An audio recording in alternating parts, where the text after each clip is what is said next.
Well, welcome to episode 57 of Talking Small Press Comics with Steve Keeter, myself, and our special guest, Byron Black, is here today from the Steppenwolf Chronicles.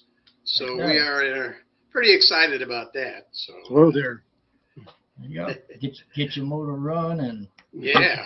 I know it's not that Steppenwolf, but it's still cool. Yeah, well, we forgot about him, yeah. So I guess we'll jump right in. You want to ask first question, Steve? Right now I'm admiring the background of Byron. Oh, look at that. He got a couple of books. It looks like he's got a lot of graphic novels and stuff like that in the background. Yeah. That's the sign of a true creative person, that you have all these influences, but yet you have your own style as well. And I see that in your comics. And I got this one. And I have this one. I think Larned, these are the reboot, as you call it. But I think Larned has the older issues, which I used to have. Unfortunately, during a series of several moves, some stuff was lost, and I'm afraid I can't find them anymore. Yeah, there were 4 Larned? 4. Yeah, there was 4. Yeah, 1, 0, 3, and 4. There was 4, Byron? Yep.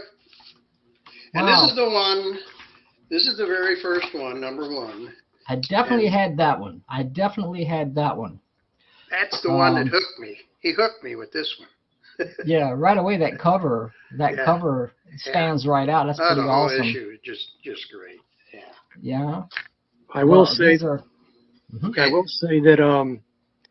I mean, I can't make any promises right now. I'm working on it, but I'm figuring on reprinting these in a collected volume for anyone who's interested. I mean, that would be awesome. Really, it's not really relevant to what I'm doing now completely, since I've rebooted the whole series, but I mean, I know there's a few people that have asked, and I've been scanning the old books that I have. I don't have the original art anymore. Really? Don't ask me why. I mean, but anyway, I've been getting some decent scans of the books I got, so I'm hoping maybe I might use Amazon's self-publishing platform to maybe reprint all these in a single volume. So we'll see. I think that'd be a great idea. Really. We'll see what happens. We'll see what happens, how it works out. So I'm definitely interested. I would check out those earlier issues. I definitely would. And I'm sorry that I don't have the old copies. Larned does. Maybe I can get Larned to copy those for me. But if you publish a compilation, I'm all in on that. If Byron's going to do it, you're just going to have to pay to get it. That's right. I do have it on my a website where I have scanned it. But I know some people, I mean, like me, I like to have a physical copy. I'm old school. Oh yeah, me too. For sure. Yeah. So I mean, internet comics, they're like here today, and you watch them, and then they're gone, and that's it. You got to have the book in your hand. You got to have the book, and it's just not. It's not the same. You have a physical copy of a great comic like this. Yeah. And these are great comics. I got to commend you. Thank you. Just the artwork is gorgeous. There's a lot of action in these, but there's a lot going on. There's a lot of it's like you'd think, because the dialogue is rather sparse here and there, but the story is very complicated. It's not a simple story. Right. But it's told in a leisurely style, where the story you go as it goes along, you're just following it, and but you see, these pages, some pages are practically wordless. Yeah. Like this one. Yeah. Just action. Yeah, I try not to get really verbose like Stan Lee would during a fight. Even having the characters make these big speeches. And, right. You're in the middle of a fight and they're talking. That's not. Yeah, not real. I enjoy them, but it's not the way I would do things, I guess. Right. Well, let me ask you a question. Getting back to the beginnings of Steppenwolf, for people that don't know. I got notes because I can't remember anything. Steppenwolf is not. You say that he's not inherently evil, but he is trying to accomplish, or what? My question is, what is he trying to accomplish? What is his mission, especially in the early development of the story? Well, I think maybe there's a lot of mixed signals as far as maybe what I was trying to do early on. Maybe that's maybe reflective more of me as a person, I guess, at that time. But I guess, you know, he was just portrayed him as an outcast, you know, trying to reconcile himself with the world, being also at the same time being at odds with the world. So there was a lot of inner conflict there, and you know, maybe in that regard there's some inconsistency, especially early on. I think I was trying to move away from that in the early series, you know, making him a little bit more benign. I guess in the initially, I guess you can kind of compare him a little bit to maybe like the Submariner. You know, you just have a chip on his shoulder as far as, you know, the world, and you know. Yeah, it can be seen as a hero. It can be seen as not a hero. He's kind of an anti-hero and kind of not. Yeah, I think I came up with the label of anti-villain as a kind of a play on the anti-hero concept. Anti-villain, I mean, he speaks of the world as being ravaged by war and says he is waiting for the right moment to strike and enact his own vengeance. Yeah. And well, vengeance for what? I think just the way he was treated. I think we see later in issue 0, you know, gives some of his backstory there about how he was treated and exploited. And I remember that one, the issue 0. I actually do remember that. Yeah. And it's, you know, I guess trying to maybe right the wrongs he were committed against them is basically, I think, where I was going with that at the time. It's only 30 years ago, so, you know. I'm going to go back to the beginning because we kind of jumped into the middle of it here. Well, I was trying to get to the beginning a little bit there. Yeah. But anyway. Well, I mean, Larned and I both came up with our questions. You know, we're not going strictly by the questions. You see, Larned's are handwritten. That's because he doesn't know how to type. I typed them all out, all completely out, and then erased the file accidentally. And then I got mad and said, I'm not typing it again. Oh, gosh, you hate when that happens. Yeah. So anyway, how long have you been creating your own comics? Was there something before the Steppenwolf Chronicles? What were your inspirations? Well, yeah, I mean, I was dabbling with comic books since I was maybe a kid, you know, doing little stories. I didn't actually have anything published. I think I had a 6-page story published by a friend in a fanzine in the mid to late 80s. And I did maybe some 1 or 2 page stories that saw print in a local fan club, science fiction fan club here. But Steppenwolf Chronicles was my really first self-publishing effort. I started it, I think, in '93 maybe. I was aware that there was a small press or fan press out there. I'd heard about it. I wasn't really didn't have any way of connecting to it because this was before the internet. And so I was pretty green about how to go about doing things. I was just drawing on these sketch pads, and it was just really bad paper. You couldn't ink on it.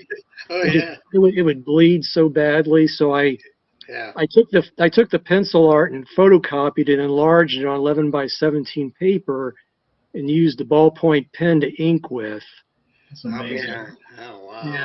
And that first issue I did, I think I was kind of following a little bit of Basil Wolverton's style with his line work. Interesting you should say that, because I am currently working on a comic kind of after Basil Worthington, I can't say his name, Basil Worthington's style. But yeah, he just had that very involved line work, and it was by the next issue, issue 0, that I started. That's when I was being kind of mentored by an artist friend of mine, Pat, or Angel Gabriel. I know you mentioned him. He was a pro artist, so he was giving me a lot of help as far as guidance. So I started using actual comic book paper, blue line paper, about that time, and I was using micron pens to ink with. So I was doing. I haven't worked with a brush. I'm too afraid to. I don't use a brush either. I like having control of the lines. So. Yeah. But anyway, that's when you'll see a change in the style. I was using a lot more black area, heavy blacks as far as shading. And also I started taking on a more Kirby-esque approach to my drawing style, since Jack Kirby's been one of my favorite artists, probably mine too, as long as I can remember. I mean, he was the king. Yeah, and he's what really inspired me, I think, to really pursue this. I mean, the characters themselves, Steppenwolf and Clark Albie and the rest, they're all based or derived from Captain America and the Red Skull. I mean, they're my, versions. I pretty seriously departed from the source materials, I think, enough that kind of establishes them as my own. I mean, I don't know if I didn't say that's what they were based on, may not be easily recognizable. So well, you can see the influence, of course, but you make it your own. I mean, I do see, like, if you look at Roland Steppenwolf, there's almost like MODOK, in the old Captain Americas. Yeah, I was impressed with characters like that with the enlarged brains, like MODOK or the Leader. That's something that kind of evolved as I was in my original series, that it kind of evolved like that. I mean, the characters I started developing back in the 80s when I was in high school, they just kind of grew until about, like I said, when I started around 93 is when they started all kind of coming together in this comic book. Okay. And I can see that the characters they're in sync with you. They're very appreciative. You see there's a they're right there with him. Actual photograph of you surrounded by some of your characters. Yeah, great. That was actually a revised self-portrait I did back years ago for an interview that Walter Sublotny III sent me for a zine that he was doing. Very well done. Cool. I started to update it. So I did notice something, and this is in issue 3. That your style kind of changed with issue 3. Not as much line work. Right. And I guess that was intentional. You just wanted. I was just kind of developing my style.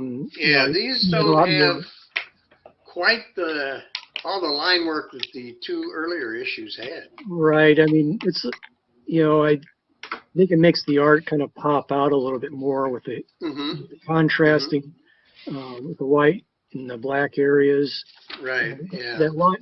All the line work I was doing originally, it made it a little bit harder to distinguish things, especially since I was using a ballpoint pen and everything had the same line thickness. That's unbelievable.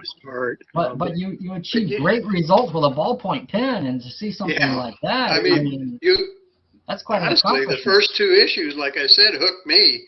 And then I noticed the difference here, and I'm going, I kind of like the other style. Well, I think that's just part of being an artist. You're experimenting, developing as you go along. Yeah. I'm sure the first 2 are a lot more work. Whew. Yeah, it looked like it. Yeah, back then, I mean, it took me about a year. I mean, nowadays it takes me so much longer, just because I guess maybe life's more involved to a certain extent. It seemed like it was a lot easier back in the day. And more time to do it, you mean? Yeah, right, right. Yeah. Yeah, you get busy and the art takes a back seat for a while, I know. Yeah, right. All right, let's see. What else did I have here? Well, I mean, the new series, which began in 2017, and apparently a lot of heart, a lot of soul, a lot of work goes into this, something that can't be rushed. So there was like 6 issues between the last issue and this one.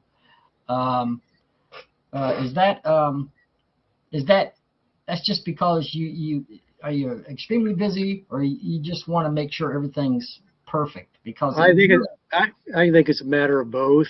You know, I mean, trying to carve out time to work on this, and I'm really particular. I tend to agonize over every little word or line, probably way too much. I mean, there's some guys, I really appreciate, like Joseph Morris, who you can just crank out some really entertaining work right at a breakneck pace every day. And yeah, I kind of wish I could, or Tony Lawrence, who he's just a machine. He just comes out. Absolutely. Go. Yeah, and it's never for him. I've asked Tony to do stuff for me. I asked Tony to do stuff for me. I said, "Can you do the art on this or that?" And he says, "Well, I've got 6 or 7 other projects that I'm working on." Yeah. He says, "But I'll do my best. I'll fit it in." So he's extremely. He's amazing.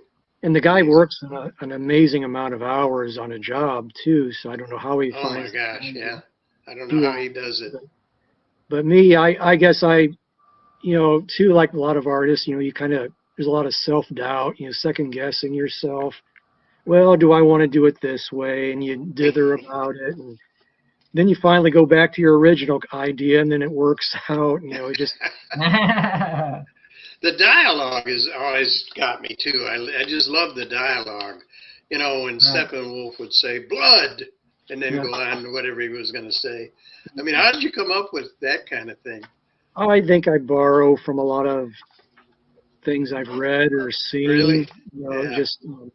There's a lot of references in my work that inspire me, that some may be not so obvious. But I kind of sometimes, it's a challenge to myself to see how many Easter eggs I can cram into a particular story or page. Just looking at this, and like this, a lot of it's very profound. And here's a panel here where Roland Steppenwolf is saying, the temptation to be mad, bad, and dangerous to know as I am perceived has been a dire struggle as the world tasks me. Nevertheless, I have chosen a different path. And this is interesting because there's a religious element to this. Yeah. I guess he becomes a Christian at this point. And, I think I'm trying to use that to more faith. I was kind of developing that in the original series, but I think there was just some inconsistencies, maybe a reflective of my own self, that Wendy wasn't coming through quite the way I wanted. But part of this reboot, I think, is trying to maybe develop that aspect of his character with a little bit more consistency. Yeah. And it makes him real. It makes him, human in a sense. He's a creature. He's a person of faith. And, Larned mentioned he's not really an evil person. And he's definitely not. Nor is his adversary, friend Herzog. Herzog doesn't have the faith element. And there he is. That's Dr. Saint Germain. He's that's Dr. Saint Germain. I'm sorry. Yeah. He's a little bit more of I guess, amoral. Not really good or bad. He's just more driven by science or knowledge. This is Herzog. Yeah, right? Right. Yeah, the impersonator or whatever. He's he along with the rest of the world, I think, kind of hold Steppenwolf responsible. Even, yes, to an extent he was, but he was more as far as what happened. I'm kind of intimating there on that page that maybe Herzog's family suffered or were lost as a part of the great conflagration that was unleashed. Whoops, you disappeared. Oh, there you are. Okay. But that's more hinted at there, I guess, in that panel rather than fully explained. But I think Clark Albion is an interesting character, and I wrote this down because Steppenwolf and Clark Albion were both inmates in the prison colony in Antarctica. Yeah, that was and Albion feels he needs to stop Steppenwolf. Can you elaborate a little bit on what Albion is seeing in Steppenwolf? Well, I think originally, he maybe saw him as maybe misguided or going the well intentioned, but not going in the right direction. So I think maybe he's trying to act as more of a yeah, there he is. Kind of trying to influence him maybe a little bit. And now in the reboot, I kind of changed things around. He's kind of a man without a past. Clark Albion here, at least, is a man without a past. He had this accident that Steppenwolf, recovered, healed him from. And then the newest issue, that one page in there, he has a dream sequence where maybe some memories that have been lost are kind of filtering their way up into his into his forethoughts. Not all of it really making sense, but just some different images there that kind of giving some clues as to maybe his background. Yeah, an interesting character. Yeah. They're both Clark Albion and Barnabas Bratner, and they're both the results of the experiments that Roland Steppenwolf did many years ago. And Barnabas Bratner he's probably got the greatest makeover from the original series. Really reinvented him. He's I think I was kind of tapping into the whole Bucky Barnes Winter Soldier thing there. I guess trying to give him a little bit more of a resentment, I guess, as far as what was done to him. Maybe kind of wishing that the accident, maybe he'd been left to die instead of being kind of rebuilt like the way he was. Yeah, he lost his arms, he lost his legs. He's kind of a part robot there. Yeah, I was kind of playing on the whole bionic man thing. Thing there, I can see that. But he's a little unhinged, I guess. A bit of a wild card because of this. So he and Clark Albion kind of balance each other out, I guess, in that regard. Wow. I don't know how you came up with all these interesting characters, but you sure did. Well, like I said, I was based it on the whole Captain America as far as the different characters there, and just kind of played off of them. Took a lot of different elements from different things, and to create something different, new. But the artwork is so beautiful. I mean, you say it's Kirby influence. I mean, we can see the Kirby influence. I also noticed the back cover here by Michael Nino. Yeah. And we just saw him at the last SpaceCon a few months ago. Yes. And it fits right in because the influences are the same. That's a great back cover too. Yeah, I commissioned Michael. I mean, he's a real good artist friend. I really esteem his work, and he's been really supportive of what I've been doing. So yeah, I definitely wanted him to do something, some art for me, to publish it like that.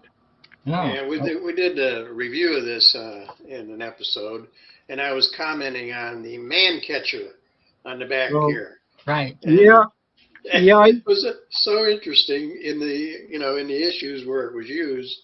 The yeah. man catcher. I originally saw that back when I was playing Dungeons and Dragons. There was one of these race of creatures that were shown using that, and it was just such a odd, quirky Yeah, device. it's So great. I thought I'd incorporate that in. So yeah, Yeah, I take things from different inspired from different sources that have interested me over the years. So it sure all works together. That's for sure. Yeah. Oh, we all have our influences, you know. Yeah. But ultimately, it comes down to you. You're the guy. You got, a pen. You got a And the pen and story. ink, and you got the Bristol or whatever you're drawing on, and it ultimately you come out of it. You come out of your influences may be there, but it's totally original. I was floored with these two issues. When I got this one, I just had to get the earlier one, the one from 2017. I wish I had those older issues. And you Well, got if he does the compilation book, you can get that, and you'll be absolutely. Yeah, I'll be in front of the line for that one. Would you ever consider going back to the digest size, black and white, or no? Probably not. I don't plan on it at this stage. Yeah. I really enjoy working with color Mhm. the way I have with these two. How do you do your color? I use GIMP. The computers. It's kind of a poor man's Photoshop. It's freeware. Yeah, So I have it. I couldn't. I'd had a hard time with that. yeah, I had to watch some YouTube tutorials to kind of get acclimated to it. Yeah. But yeah, I mean it's really worked well for my purposes. Oh, it looks great. Yeah. I mean I get the get a very consistent flat color, and for my color palette I found a palette that supposedly Jack Kirby used, and I also sampled from old comics that have been scanned, so I use that. But yeah, I really like. I mean, back in the day when my first time making comics, that was the main way of going about it. You photocopy them like that and fold them and staple them and put them together like that. And in the years since then, there's been so much development with services like Kablam, these specialty printers that will print, short run comics, print on demand like this. Yeah. In color, I mean, back in the day, you were really doing well if you could spring for a color cover. Oh, I know. Now you can do a full color comic, that's fairly affordable. So yeah, this is, back when I was young, I had, like a lot of budding artists, I had, thought it'd be neat to work for, Marvel or DC. Yeah. But in the years since, I know better. The way the business is run. And this way, at least I can, make what I want and own it all. I mean, I don't. Exactly. I don't have to bow to editorial dictates that's the great thing about self-publishing. Or worry about what I make being owned by someone else. Yeah. You ever look at the list of people that are involved in, there's one guy does the pencils, one guy does part of the inks, somebody else does part of the inks, somebody does the background. It's just, it's not like what we do at all. Yeah. Completely different. I've thought, people have asked me about collaborating, that might help speed things up. I guess this whole thing is just kind of my own unique vision. I don't feel that if I tried to work with someone else, something may be lost in the process. I don't think it would look the same. Really. Yeah. Well, I mean, it's beautiful. The coloring is beautiful. The artwork is gorgeous. You've got a very profound and fantastic adventure going here. I will say that some of us still kind of do the old-fashioned, old school. Like this is my new comic. I'm not here to promote it. I'm just saying that might might come today, right, Steve? Yeah. Might be here I today. sent you both the copies, so you'll have it Yeah. any time now. But this Yeah. was Kinko's all the way, okay? But I have worked with Kablam, and Kablam is actually in downtown Atlanta. Their office, their main office, is just 5 miles from here. I was amazed when you said you'd never been there when you told me that. I never been there in person. I did it through the mail. Oh my gosh! Yeah, I'm so old school. I was out of small press for a long time. So when I got back in, everything had changed. The technology had advanced so much, and it's still going crazy now. It's just advancing so fast. And I said, well, I'm going to do it old school because that's what I'm used to. I even used to work at a print shop. I used to print my own comics. I used to paste them up and all that stuff. And but Kablam is nearby, and they did.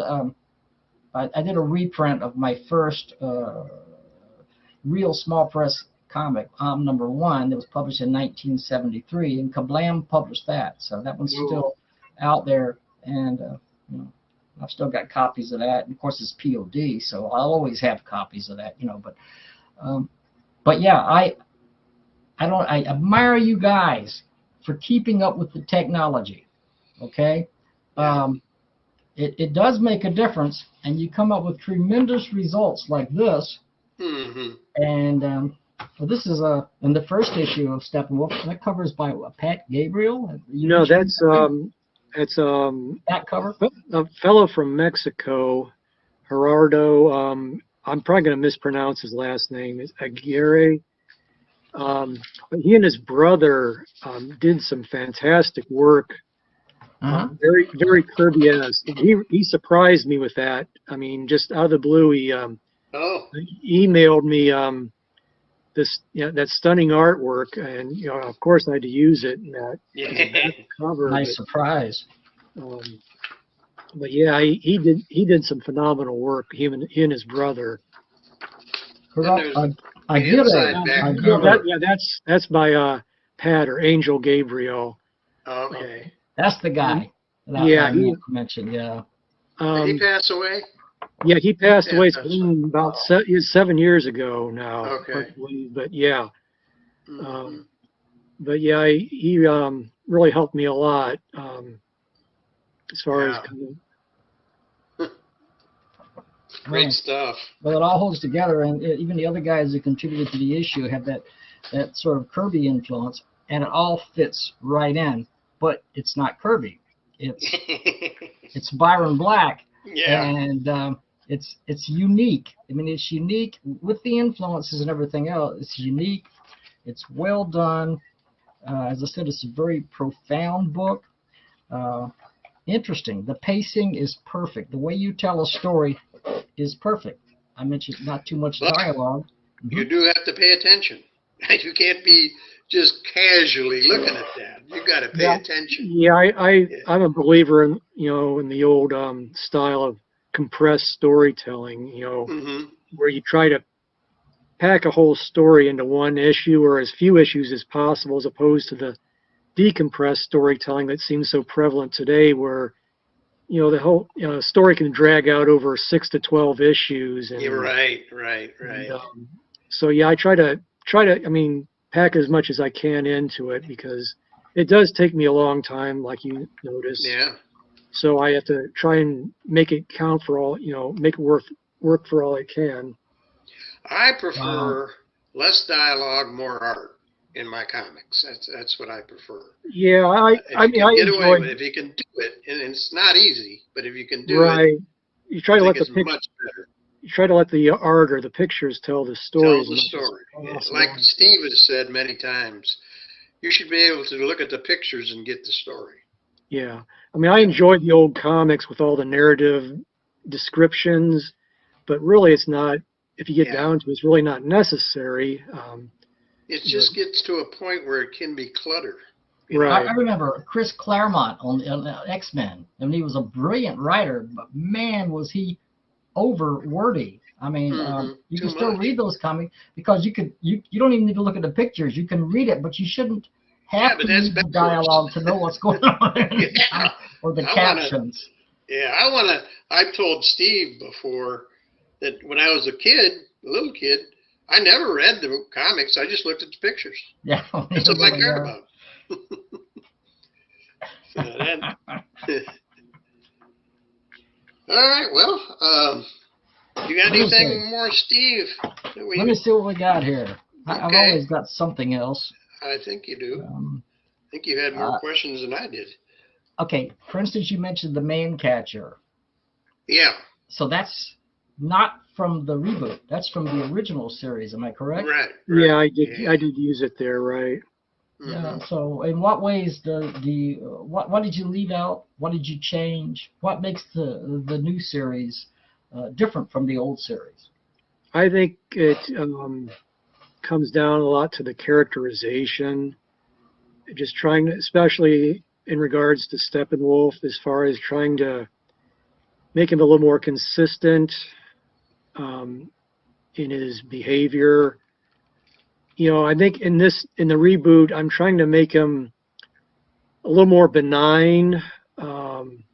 He's misunderstood, Yeah. and rejected, but at the same time, despite whatever misgivings he might have about his treatment, he's trying to fix the problems that he was a part of causing. Right. Even though the world may not really appreciate him for that. You know, kind of. I've been noticing that in a lot of the Kirby monster comics of the early '60s, where he would have these monsters or aliens that everyone would be really afraid of, but they turn out that they're actually not evil, that they're misunderstood. Mm-hmm. So I guess something similar to that is what I'm trying to go for. I could see that. I could see that in Steppenwolf already. Yeah. And I think there's in the conflicts that maybe are arising are more out of misunderstanding rather than anyone being sheer evil, because I don't think that's usually the case in any time. Mm-hmm. So what I've got in mind with the next issue, I think we're going to see a lot of that come together. That's what I was just going to ask you. What's your plans for? I've got a premise worked out. Yeah. I'm just having to flesh out the details. So brainstorming. So But that'll be released 2080? Oh, I don't. Yeah. It's okay. We can wait. Yeah. Nobody knows the day or the hour. It's like waiting. It's like waiting for the next Avengers movie. Oh, yeah. But it does happen eventually, and it's worth Eventually. it. Well, being a one-man band, that's what tends to happen. So yeah. Just the care that you put into making these comics, the thought, all of it, it definitely shows. I mean, you can see this is an excellent comic. One of the finest small press comics, if I'm going to call it small press, but alternative press series that I've ever read. So really enjoying that.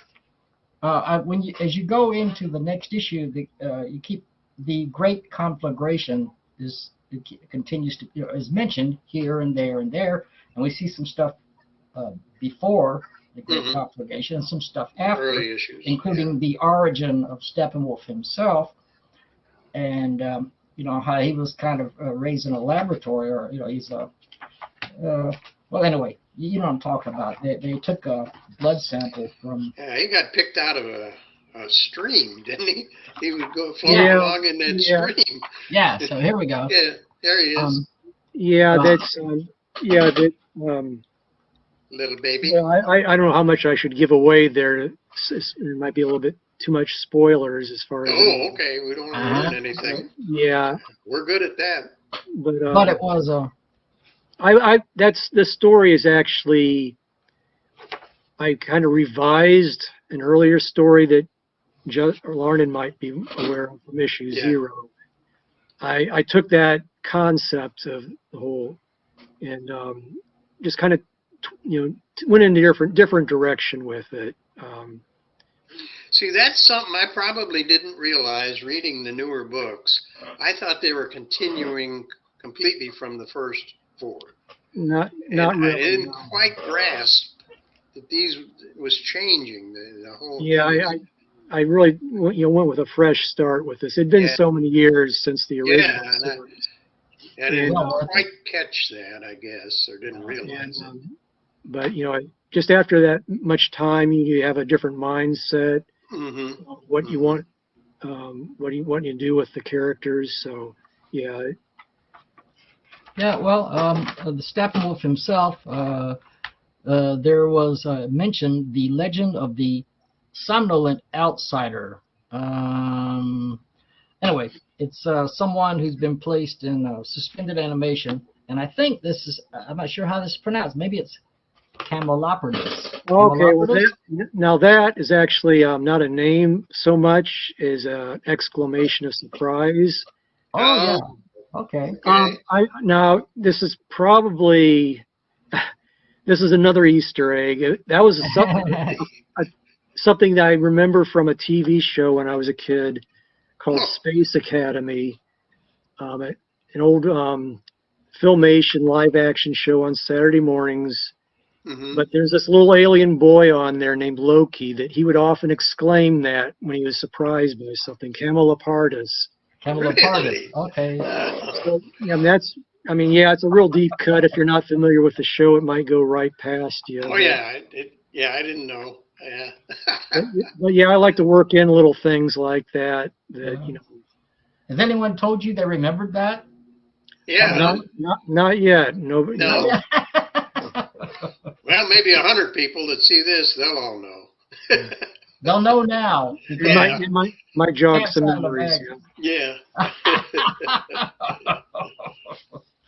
So we're looking forward to the future. Is there any more notes here?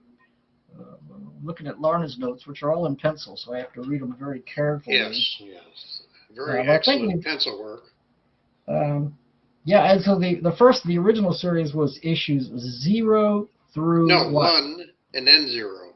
1 and then 0? Yeah. And then 2 and 3. Yeah. Yeah. And then 0 was kind of what would you call it? That was kind of a big thing back there in the 90s. People would release an issue 0 after they've been working on a comic, especially if they're trying to use that as kind of a prequel. Yeah. That's what I was trying to say. It's kind of what it is. Yeah. I remember people doing that, but like the issue 0. How do I file this? Yeah. Right. I'm not clever enough to do but that. Not necessarily 0 could be the second one, whatever. But anyway, I wish I still had all the comics I had back then. 15 so years ago, I had a divorce and I moved from one state to another. Then I moved back to here, and I mailed all my small press comics in boxes across the country. And during this process, at least 2 boxes were lost in the mail. 2 boxes of comics. Maybe somewhere, someone might even be watching right now. I think I have those. I'm pretty sure. You got them? You got them? Pretty sure. Okay. Yeah, send them back. There'll be a charge for those. Yeah. But that was one of the ones that was unfortunately lost, because I looked and looked and looked, and I've got everything in alphabetical order, and I just couldn't find it. But I do remember it. I do remember the cover very well, and it was a picture of Roland Steppenwolf himself right there on the cover. So, I got it right here. It might have been on gray stock. I'm not sure, but I do remember. And you were in the UFO at that time. Yeah. There he is. I became acquainted with the world of small press. I met Max Inc. Oh, at a convention, and that's when I found out about the great work he and Nick Durga were doing with Amoeba Adventures. I mean, that was a great series back then, and it's kind of neat seeing Nick do that, continue with today. But from Max, I was kind of introduced to the UFO and got in with that group. Met Larned and Terry Flippo and Tony Lawrence and the others. So it was a real neat time. That was interesting for me. I think I discovered your book. I'm pretty sure it was in Tim Corrigan's Comics Explosion. A small I know press he- comic explosion or Pretty comics. sure that's where it was. Yeah, I know he reviewed a couple of issues. Oh, yeah. Yeah, that's how I got it. Did you know Tim at all, or correspond with him? I never actually met him. I just I'm not sure how I became acquainted with him. Mm-hmm. I know I think I maybe submitted some of my comics for review in his zine. Everybody did. But yeah, I think that might have been the extent Small of it. press comics explosion, yeah. Yeah, I think that was I attended Space with him maybe 3 years in a row, and we got a table next to each other and all that. He was just a great guy, really was. Yeah. But just so you know, there is a reprint of a Tim Corrigan strip. I saw featuring my that. I was character. going to say that's Tim Corrigan. Yeah. That's Tim. He Yeah. used to do something towards the end here. He used to do something called one-sheet comics, where he'd take one sheet of paper, fold it in half, and create a 4-page comic. So this one just happened to feature one of my The Beacon. characters. That's The your Beacon. character, right? And yeah. you've drawn the Beacon as well. Yeah. So the Beacon's been around for 50 years. Oh. He's not as old as I am, but he's pretty old. Yeah. So, Are you, Byron, are you working, or are you retired, or No, I still work full time. do you? Oh, not too bad.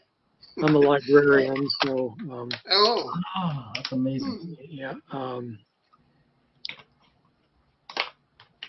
So that means you're well read. lots You've of read a books lot there. of books. Yeah. Yeah, well, I wish I had more time to read than I do. All right. I Well, think that's about all the questions that I we think have at this time. we've pretty much done it. We try to hold the show to an hour because it takes so long. I was telling Byron it takes so long to upload a 1 hour video. It takes forever, and I don't know why, but it does. So it takes me 2 days to edit these things. Oh, I want to recommend to everyone out there. Oh, if you yeah. want to see an awesome comic book series in full color, great production, great artwork, and an amazing story. that makes you Amazing think. story. Yeah. Check out the Steppenwolf Chronicles. I'm sure Larned will put the information, the ordering info down below. I will. Yeah, we'll have all that in the contact information. So, I'm very glad and honored you guys like it. Thank you for coming on. We really appreciate it. Well, thank you for the opportunity. Yeah. Oh, no problem. No problem. All right, I'm going to hit end record, and we'll see everybody next time. And we'll have our standard review next time. We've already got a number of comics to review. Not necessarily review, we call it promote. And so our next episode will be coming up fairly soon. Oh, take it easy. Bye-bye. Thanks, Byron. Thanks for coming on board. Thanks, Thank Byron. you. Thank you.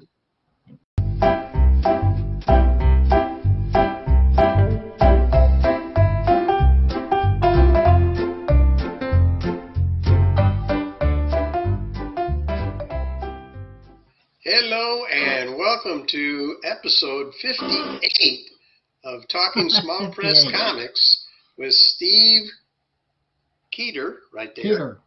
Mr. Keeter, and me, Larned Justin, right here.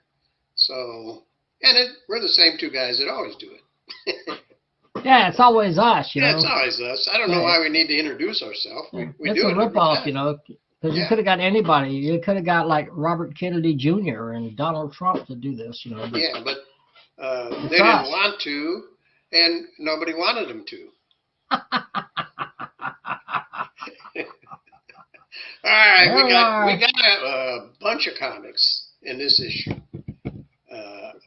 in this episode. yeah, Issues of comics in this episode. yeah. We have this right here. Oh, yeah. That is a jam page from Steve Keeter for the Sunday Jam project. Sunday Jam. I actually drew that page, people, and I don't draw much Yeah, anymore. well, you should, because it's very well done. And I keep telling him that. And you people need to tell him he needs to draw more. He's publishing everybody else's stuff but his own.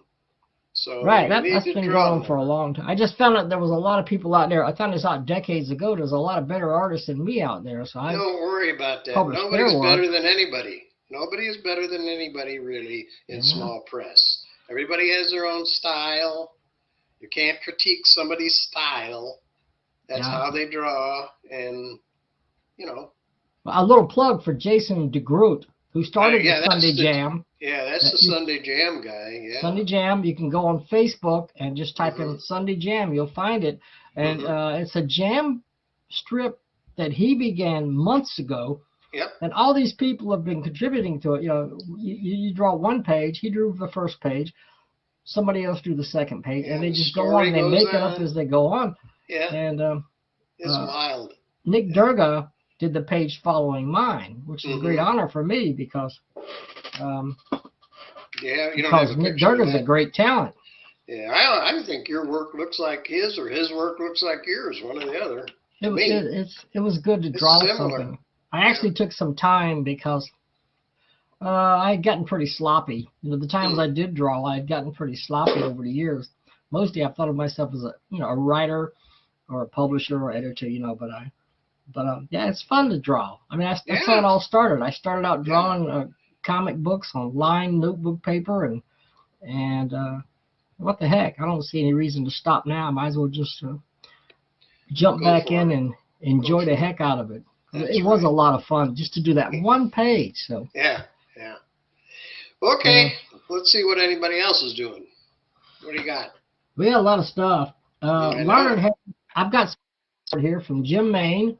Oh, that one, I'm just going to mention, something has happened in the mail. I did not get my copy in time for the show. Yeah. So Steve's going to go over that one. Go ahead and tell us what that's kind of cool. I'll go through. It's Jim Main. It's from Jim Main. You know, the great Jim Main, the Grim Jim, the mighty Grim Jim.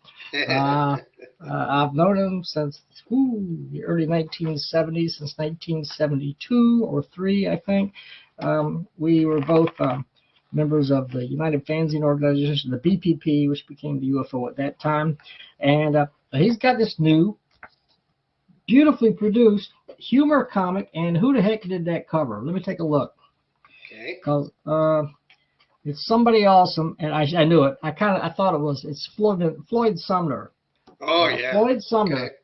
Yeah. And hey, Floyd, we're showing off your cover. And that looks like it says the first issue of Smorgasbord. So Jim has not done this before. Is that satisfying. right? He hasn't. This is a new zine from Jim. So Jim's published a lot of stuff over there. This one's different because it is a humor zine. Not like Mad Magazine. It's like a Jim Main magazine. But it's got great work from Jack Bertram. Oh yeah, I know Jack. Yeah.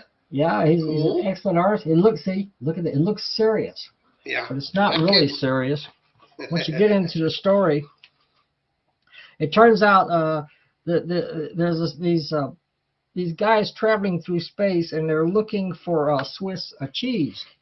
Oh yeah. Yeah. If it's not made of Swiss cheese, they're not interested. So they went to the moon. Okay. Neil Armstrong took a walk on the wild side and found out the moon isn't made of cheese. Well, there's no point in being there. Nah, the heck with it. Get out of The heck there. with it. Yeah. Leave it to the Russians. So,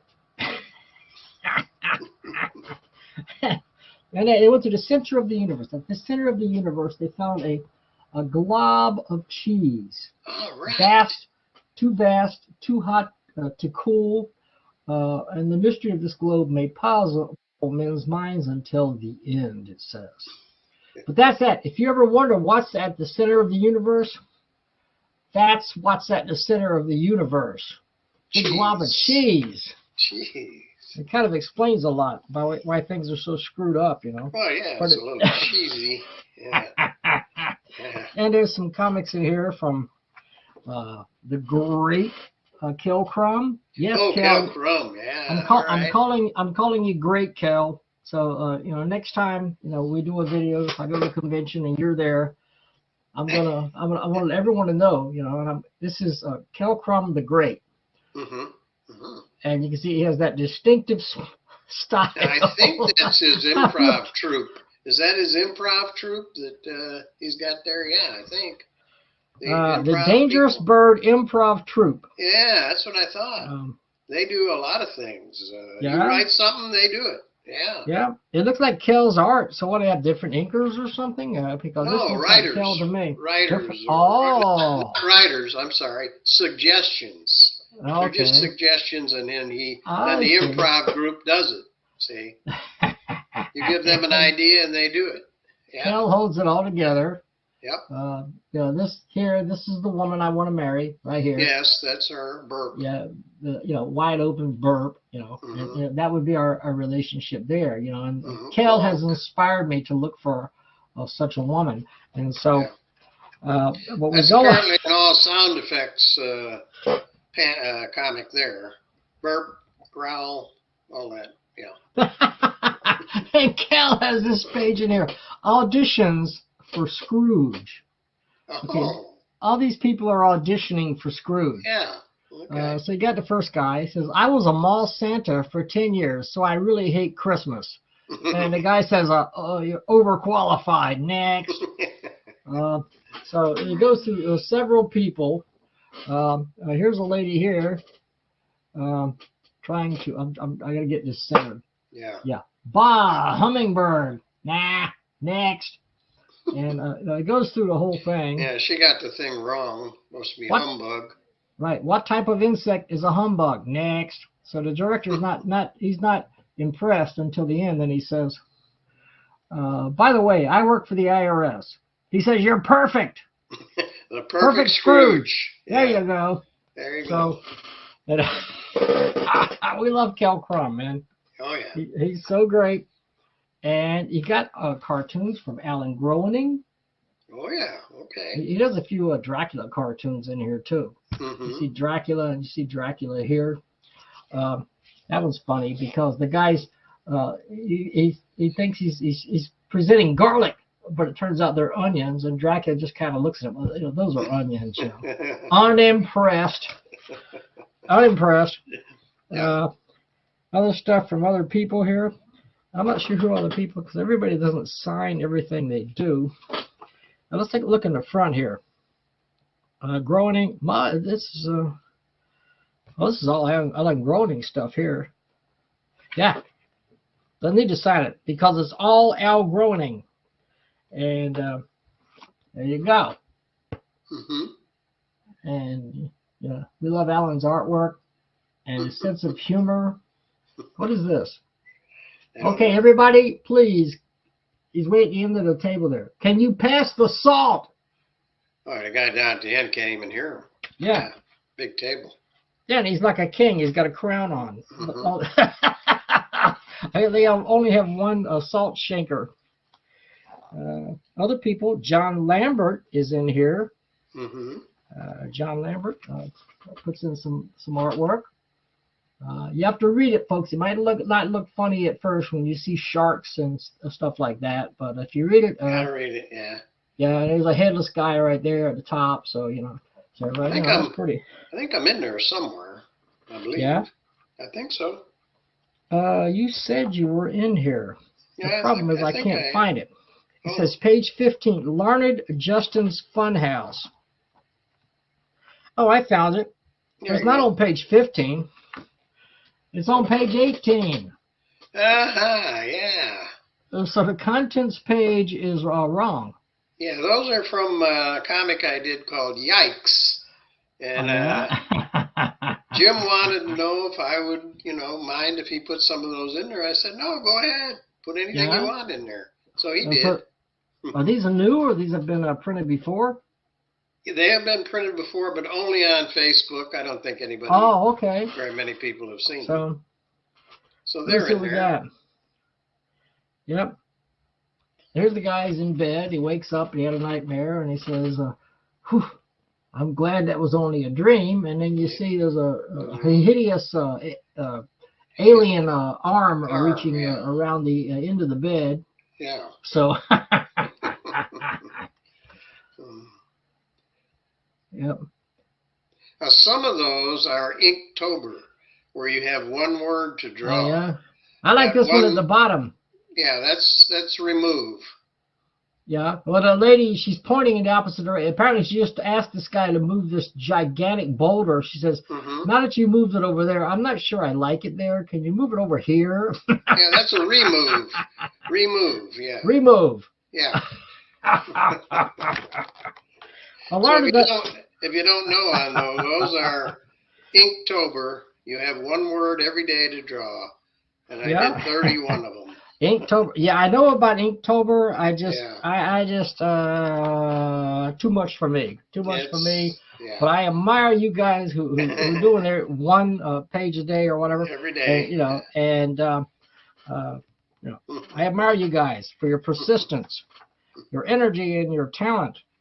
We got a story in here from Simon Mackey about a young lady. And the thing about this is, kind of funny. She's in England. She's in London, England, or maybe she's in Liverpool. I have to read it, but it is in England, okay? And she claims that she met the Beatles. And you see the double-decker buses that they have over there in England. She tells a story about how she met the Beatles entirely by accident, and you don't know if it's true or not. And it's kind of funny, but it's got some really nice artwork in it. Oh, yeah. And that's Simon Mackey. There they are. Simon Mackey. So, yeah, this is from Jim, Maine. That looks good. I can't wait to get my copy. Beautiful Floyd Sumner front cover. Gotta recommend this. How much how many pages and how much is it? Well, looking at the, it looks like it's about 22 pages long. Okay. Slick paper, full color. It says here, $2.99 per issue. $2.99. So $3. I suggest you round that up. Yeah, to $3. Jim tried to make it sound like it's less expensive. Knock off. But I would round that up. It's a common commercial trick, $2.99 from Jim, Maine. You can order it from him. You can. I think he accepts PayPal. He has a website here, Gmail account, mainegym23@gmail.com. I'm pretty sure I'll put send that to him in the description of the video. Yeah. So there you go. Okay. And all right, let's see what else we got. There you go. Larned will probably get his copy tomorrow. He didn't get it yet, but he did get the PDF. So Jim, he did read it. He did see it, and I got this. So. All right. Okay. What do we got next? We got a long ways to go here because there's a lot of stuff. That's what I'm saying. We got to get going. Yeah, we got to get going. We already. I am going to mention this one. Joe Ely Carrales pulls out the stops one more time with a front cover from the great Don Simpson. Simpson does this cover, which is very nice. And it looks like Don changed the entire logo, the Improv and Wonk. Yeah, Improv and Wonk. Too much to write all that on the cover. Yeah, forget all that. Make it easy. Right. But it's a beautiful cover, and it's the Improbable Girl and the Wonder Kitty. Yeah. And this is issue number 8, part 2 of the Druid's Secret. And what's nice, Joe, if you look on the first page, does a recap of the previous issue, which I like. Which is good. I think that's very good to do that, because Joe's stories are complicated, no doubt about that. But there's 2 pages of recap. Bring you up to date. Sometimes people leave that out, and you don't know what the heck. You don't know what's going on in the second issue. So Joe has solved that problem by putting in a recap. And that's not all. If you look at the editorial page in the beginning, look at that. A lot of the story here to read. Yeah, a lot of the story goes way back to comics that he worked on. Yeah. I can't get my finger in the right spot, but yeah, right there. The origins of this particular story go back a couple of decades, it looks like. He had the stories of the FDI, and it was something that he worked on well, like I say, a couple of decades ago. I'd have to read this, and I need to get new glasses. But I can tell you that it was a while back, and these stories actually began a couple of decades ago. But in the recap, there's a lot going on here. There's It's a wildly convoluted, a lot of stuff. Joe puts in a lot of yellow boxes, explanation boxes, and a lot of word boxes. A lot of stuff involving our mailroom super heroines, Marie and Nico, the Improbable Girl, and the Wonder Kitty. You may know that there are the good guys, which is our guys, the ladies and the government that they work for under General Kowalis, and there's the bad guys under Orko. And I even have to look at this, but there's the Dark Duke was in here. The Dark Duke was one of the bad guys, working for Orko. Something happened to him. He was attacked by this sinister guy over here, who turns out to be the Druid, because things are changing a lot.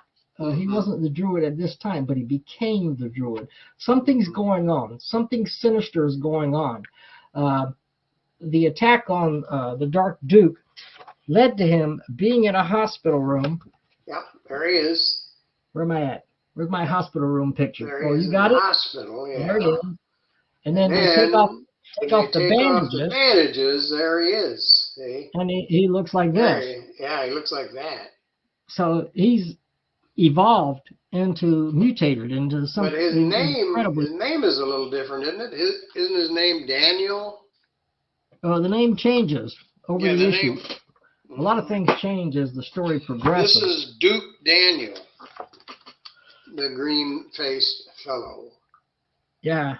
Well, he says, he's like, what has become of my hand? He hasn't even seen his face yet. He just knows that something's came up. It's an iron claw. Yeah. That leads you, gives you a hint of what his new name is going to be. But you see, the good guys and the bad guys and the agents of Orko, they're facing off against each other and blaming each other for really strange events that are going on. But it's you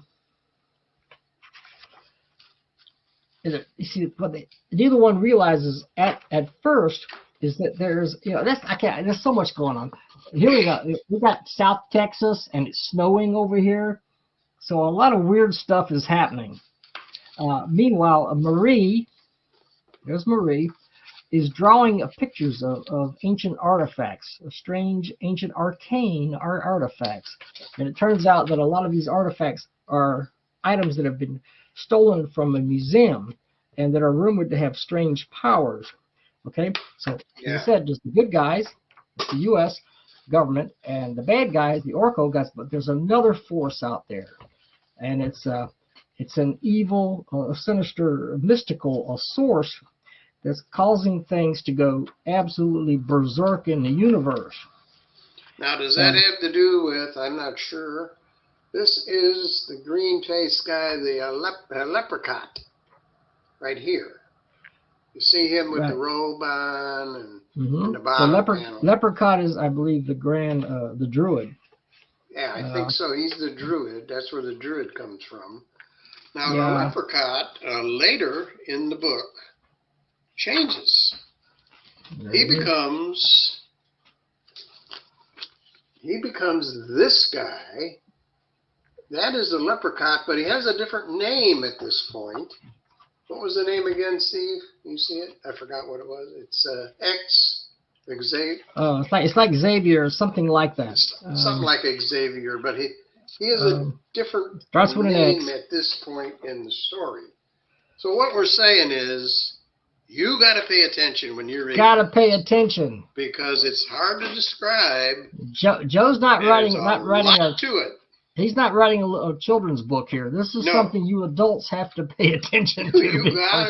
You got to read all the boxes, all the dialogue, all the explanatory boxes. Yeah. In order to know the name was Zaviran, and there was a whole history behind it. You see, Marie, the Improbable Girl, was actually taken, possessed by the spirit of this woman, who was someone who fell in love with Zaviran, who knows, thousands of years ago. And there was a whole, relationship until she found out that he was up to no good. He was evil, and he really didn't love her, you see. But she's like crazy about him. You can see that. She's giving him a big hug there. I'm envious, But and it says, from Egypt to India, he was resisted, but his guy almost took over the world. He then unleashed the powers of the sixth on them. Remember, there are 6 artifacts that have been stolen from the museum. Powers I had brought forth. He rose up armies from the muck of the seas and slaughtered millions. So, this guy's, he's not your, your shoplifter. This guy has really done some bad stuff. Now, it also includes the New People's Journal, which the is October cool. issue of that. A little bit of pushback here from that's another panel there, another page. Yeah. But just to show you Journal, that the People's Journal has a lot of interesting reading right there. Absolutely. He's got an interview of tetragrammaton fragments. He interviews it. One of my, where is it? The last issue of the UFO newsletter that I published. He actually has an interview. And by the way, he did the cover. Ely Carrales did the front cover. And just to mention that, because he says I'm, the eternal huckster, but I'm always mentioning the UFO. But he did do that. But he mentions it here, and it's flattering. So for that reason alone, I recommend this book. Just so you can go there, and you can see my name in print. That was me. I published that. There you go. And he also has this, the Indie Art Press Pass, which is more articles and things. Ken Bailey is featured here. There's Ken Bailey it's an interview. He actually interviews Ken Bailey. Ken Bailey. He does Energy Girl, and we've talked about him and his comics. Yeah, we review his comics. I think that's Ken Bailey right there, working on a comic. Yep, that's him. That's him. That's him. That picture there. Right. He's working on a comic. So, a lot to read in here. And it's free. Absolutely free. No, I'm just kidding. It's 36 pages.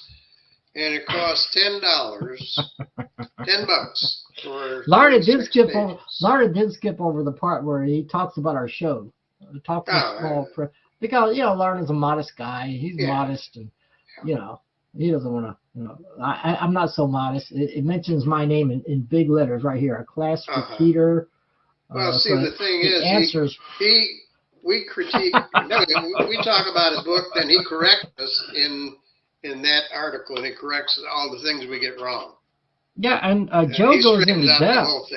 He doesn't just go all wrong. Joe spends 2 pages. He'll go into depth talking about this. It's very entertaining, and you learn a lot about total idiots because we don't get it, and he has to explain it to us. So. We're not total idiots. Well, just about 75%, something like that. I've been working on it. I'm trying to perfect that. It's a technique. It's really something you got to work on. But we better get moving along here. We got more. We got a lot. We got more. Let's get into Horseman. What do you think? Horseman, of course, is Larry Johnson's very different comic book. Beautiful book. It is wordless. Yeah. Up to issue number 5 already. And Larry's up to issue 5. It's a challenge, of course, to follow the story because there's no words. And it's just a lot of neat artwork also. But it's like a dream. The whole thing is like a dream. A Kind of a dream. horseman who wanders through lots of a series of bizarre adventures, but here he is exposed by an alien ray coming from where am I at? Right here. It looks like, okay, there's a beam like this, a little circular beam, and this thing, well, it turns out it comes from a group of alien type beings. That have who the all same have thing on their head. Yeah, they have cyclopean beaks, where they don't have eyes or whatever. They just have this telescopic kind of a vision. This thing that comes out and emits rays and causes all kinds of weird things to happen. Now, the wonderful thing about this book is you just read it. You know, we talked before about how you can, there's no words. We've talked before about how a great comic storyteller can tell a story without dialogue if you just follow the pictures. And this is a perfect example. You go through the story, and it's, you know, it looks crazy, all kinds of weird stuff, but one panel leads to the other, and you can follow it wordlessly throughout. And look at that beautiful artwork from Larry Johnson. I mean, wow. Yeah, quite a book. Quite a book. And Larry always pulls out the stops. I mean, he never. I mean, you don't get something from Larry and you can say, well, you know, this is okay, but you know, it looks like he was not as good as the last time. They're always great, you know. Number 5 of a series, and this is $6 from Larry. And it's, I don't think the pages are numbered. I don't believe. So it's quite a few pages, though. Yeah, so hopefully when they assembled this book, they didn't, you know, they got the pages all in order. It looked that way to me because I did go through the entire book. It's crazy. It comes across the same sort of alien cyclopean beings, but now they're skeletons. Yeah, I noticed that. Yeah, they're and he has a comment section in the back for people that have commented on previous issues. Yeah. Back there. And let's see, what else has he got?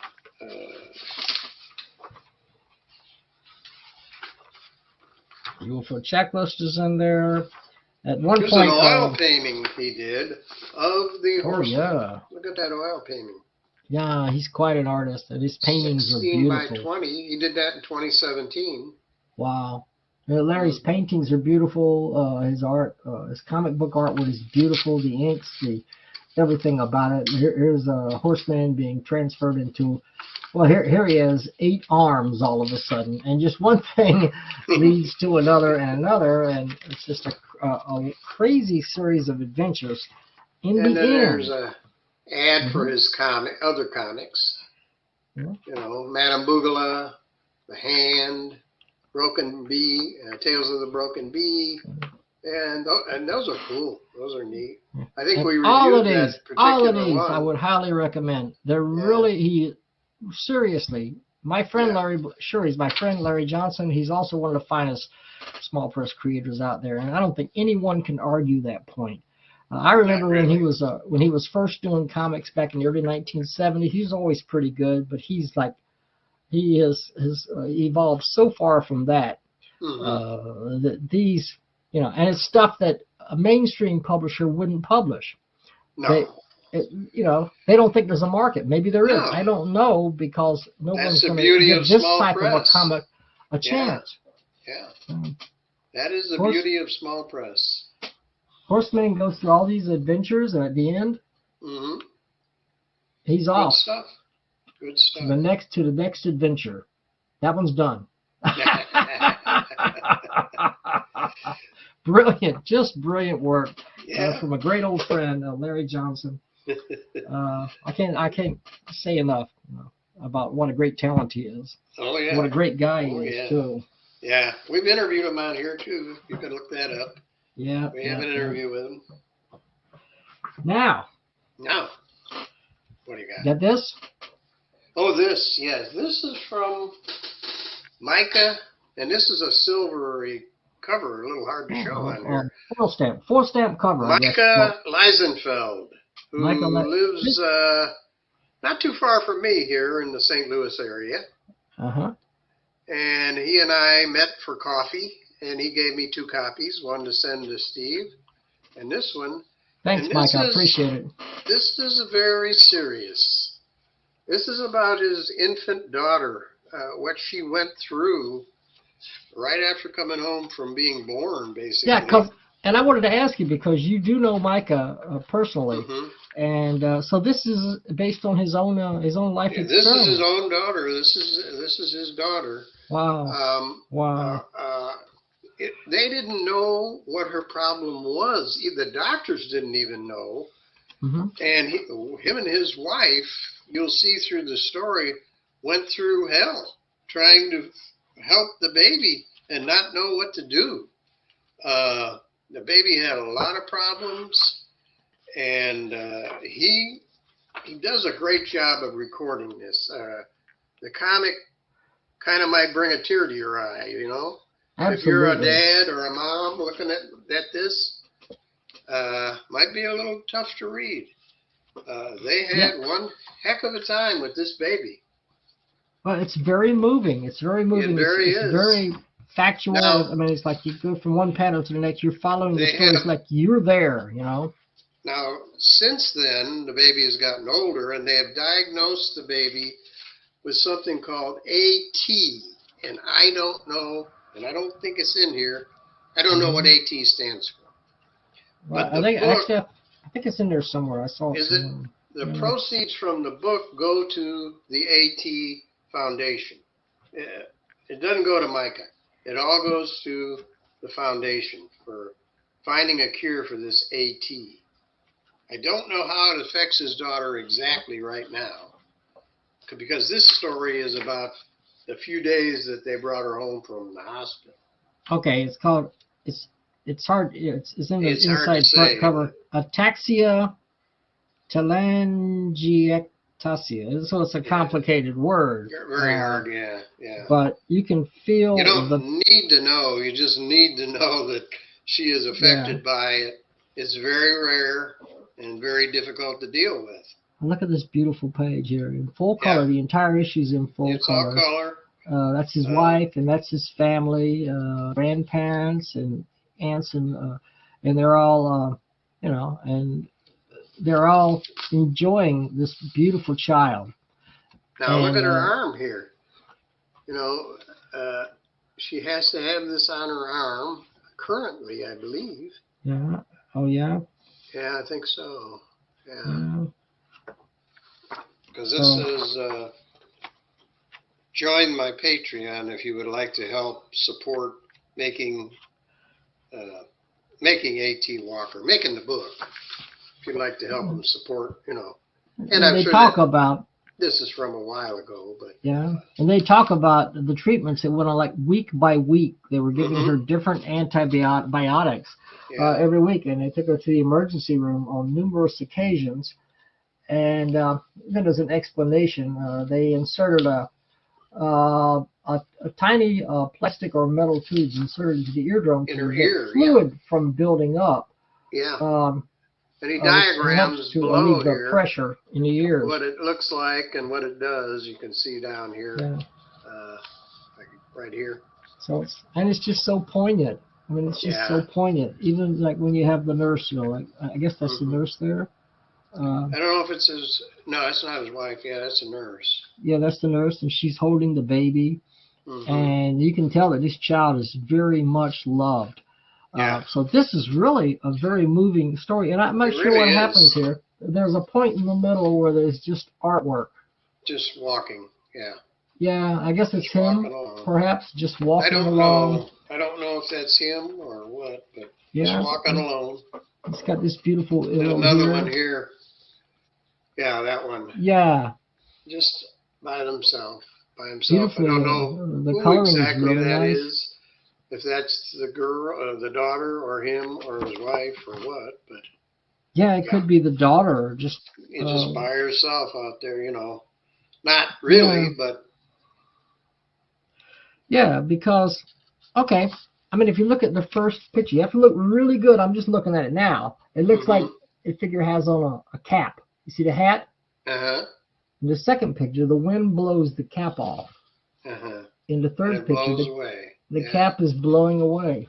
Mm-hmm. So, I mean, whatever it means, it's very moving. It means something to him. Very moving. And then you see, following that, you see Micah at the drawing board. Yep. Just detailing his experience. And he says, here, show me the way. Show me the way I must go, he says. Oh, man. I mean, it's tough. It's tough, yeah. Yeah. But well worth it. And you're helping a good cause. If you can get this, I'll put his information down below. I couldn't say enough. Very powerful comic book. Absolutely. Very powerful. Everything about this book is beautiful. I couldn't recommend it anymore. This is just a fantastic. Yeah. What a story. A guy, Micah bears his soul in this like nothing I've seen before from Micah. Absolutely. Really powerful book. Yep. Okay. On the other hand. Oh, we have the one and only is Steve Willis with Cranium Frenzy number 23. Yeah. And right? That's an abrupt change, people. I'm sorry. Right on the cover and keeps on going. And there's no explaining it. No. But the key to everything. The key to everything. Mm-hmm. Oh, that's right. Just starts out here. I cannot hardly explain it. Presenting Topsy, the mystical dog. And there's a guy, he's sort of a comedian with forearms. He says, don't worry, folks. This dog, Topsy, this dog's a musical dog. He says, this dog's bark is worse than his bite. Yeah, his bark is his work. Yep. But you see, nobody's laughing here either. It's like he says, get it? Bark, bark. He says, yeah. Why is there no laughter? Because it isn't funny. But it gets better, folks, I promise. Yeah. Well, what's interesting, you get over a page or two here, and he goes, I'm getting that deja vu feeling again. What? Oh, in the no. first panel. Then in the second panel, I'm getting that deja vu feeling again. What? And then in the third panel, I'm getting that deja vu feeling. And it keeps happening. Keeps on going. My rabbit here says, annoying, isn't it? Yeah. The guy looks like Captain Kangaroo. Yeah, he does. Yeah. Yeah, from the 1950s and 60s for all you youngsters out there. But yeah, I think that's Margaret, what it is. remember. Yeah. And it keeps going on. I'm getting that deja vu feeling. And you go to the next page. It goes on the next page. You got two more panels. Let's see what happens. Well, start the same thing. I'm getting that deja vu feeling. Deja vu feeling again. And what is this madness here? You got a creature like Batman or something, but he's inside of a tank of water. It's the same as the cover. Bottle. It's the same as the cover. And he puts his hand in a giant glove and gives a thumbs up or a thumbs down. And here he's giving a thumbs down. Yeah. I don't know. Deja vu joke. I don't know, but. And there's Shemp from the Three Stooges. Oh, this is wild too, because that's the start of another joke. My great honor to introduce you now, the self-help guru who helps himself. Chuck spits on you and his a cappella singers. Okay, Chuck spits on you. Yeah. Here he goes, and he goes me me me me me me me me me me me. And next it goes to Shemp Howard, and that looks like Shemp Howard, and he's like, it's hard to do the Shemp Howard thing, but yeah. Only Shemp could do that. Even Curly did it differently. Curly had his own thing, but but I'm telling you, that's Shemp right there. Yeah. So now on the third panel, you've got the dog, Shemp, and Flea. Yeah. They got all three of them. Yeah. So each and after they've done their thing, they move over to the side. Yeah. Yeah.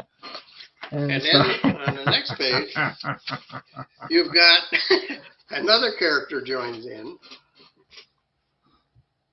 and he is singing Flea.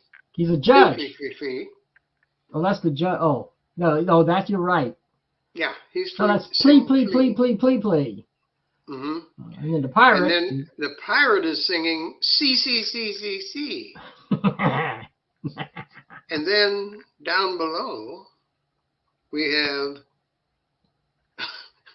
I can't even read it. The scuzzy ski guy. And he just says ski. Followed by the mentally unbalanced hatter. T. And you see they're piling up. Yes, they're all there. They're all there. Yeah. Piling up. And Shemp is there in the back. Believe it or not, it keeps going over here. Yeah, it just goes on and on. So it's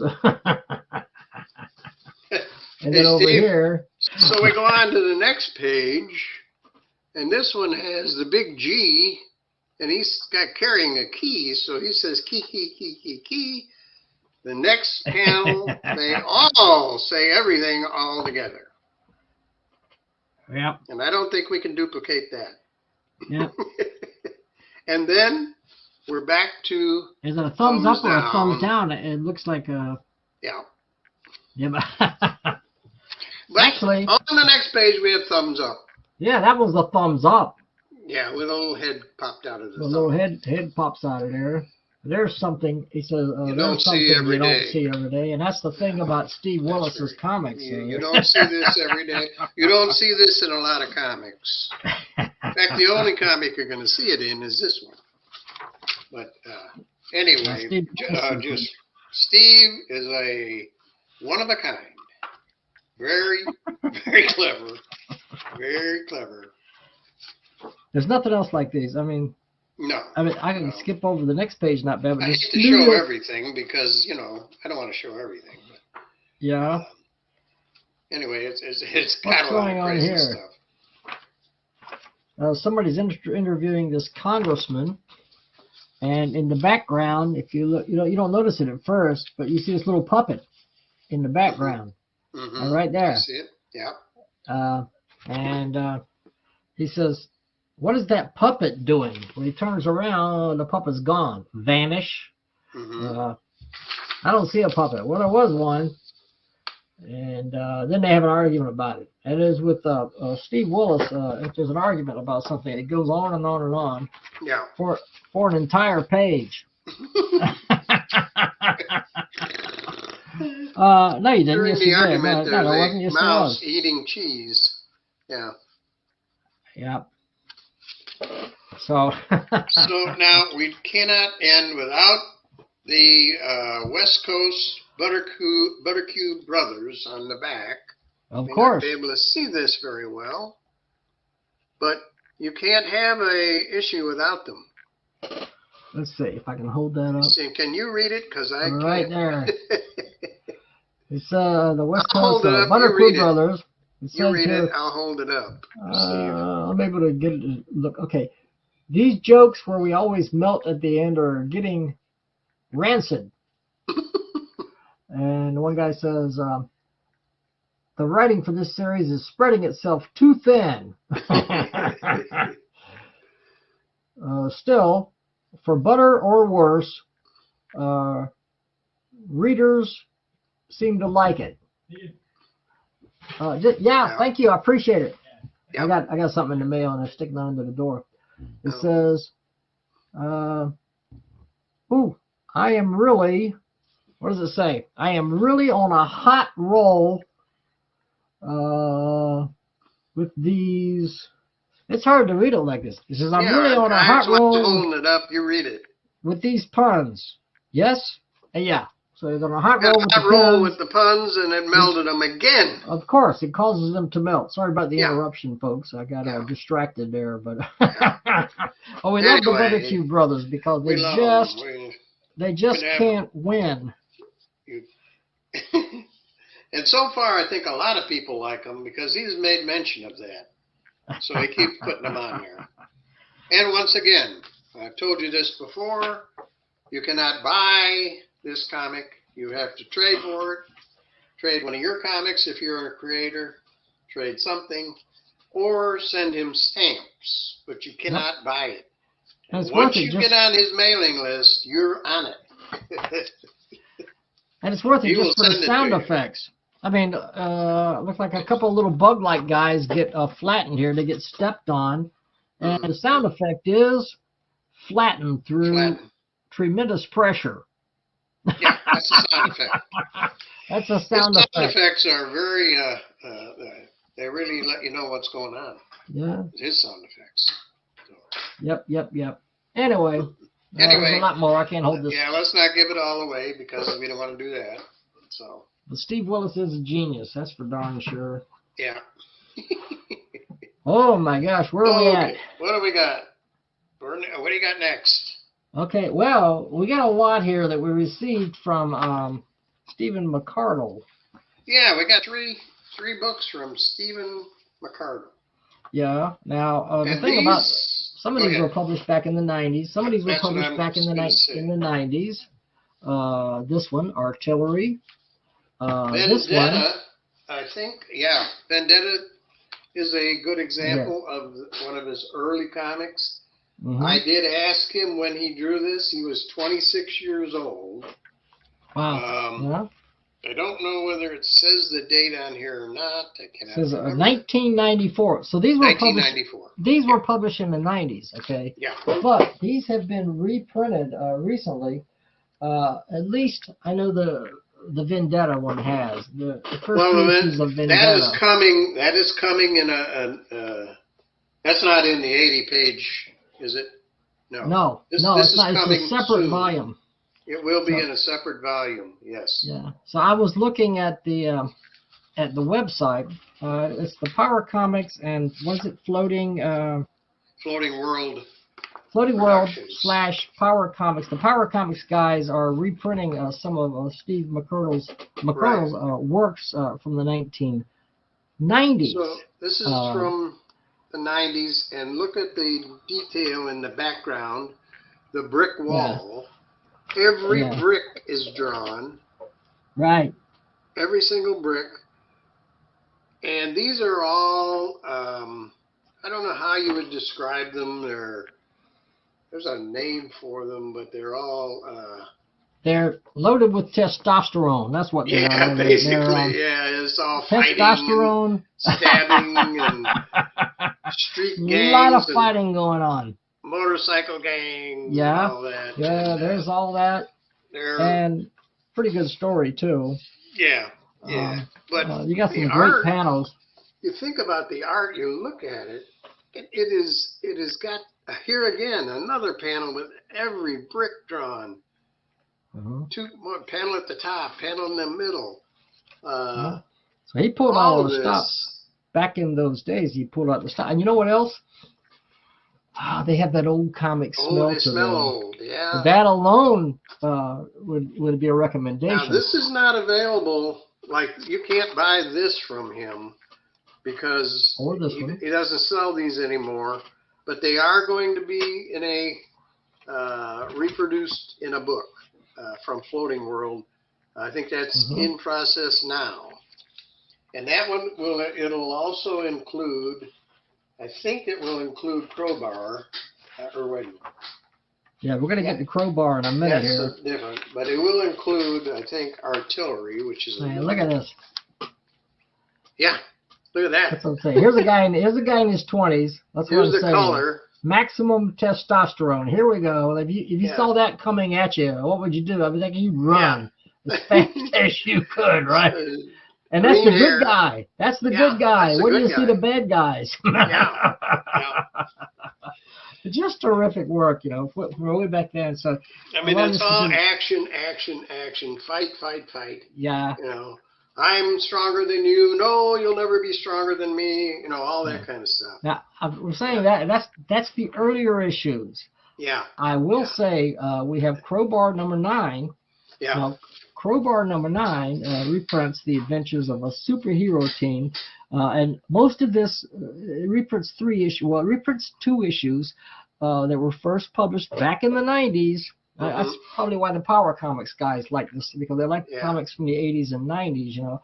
And but the first 2 issues published in the 90s, and they had nice artwork as well. It looks like Steve had calmed down a little bit in some of his artwork. Some of the artwork. He's also improved. You can see his anatomy and everything is improved. Things aren't as exaggerated. But it also contains the unpublished 3rd issue. That's what. 3rd issue. And you can get this. This is available from Steve. Yeah. And we'll have his info down below. But you can get this. This is 80 pages.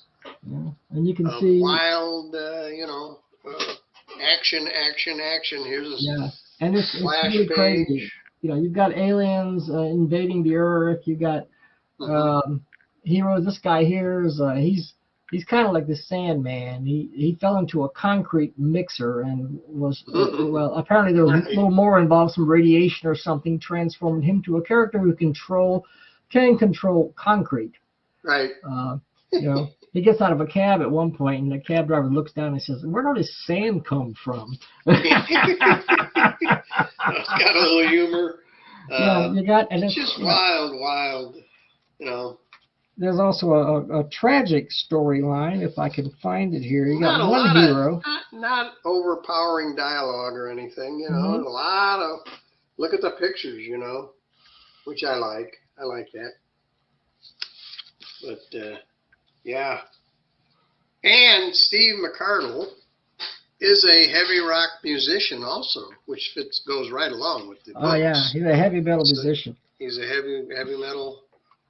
I don't know what he plays. It might be drums. I'm not sure. Sort of a punk heavy metal, from what I saw. You got one hero that is in a hospital bed, and he apparently appeared in earlier issues, but here he's been injured. And this is his last stand. He's dying, and he's there, and he has to use his powers one last time, which gives the story a tragic kind of a feel. It's an edge that you didn't expect. So you see him, here, and he's straining to use his powers for the very last time, like gravity powers, I believe, to bring down the enemy. So, a lot of exciting action, a lot of terrific artwork. All action, really cool. Double page spreads like this one.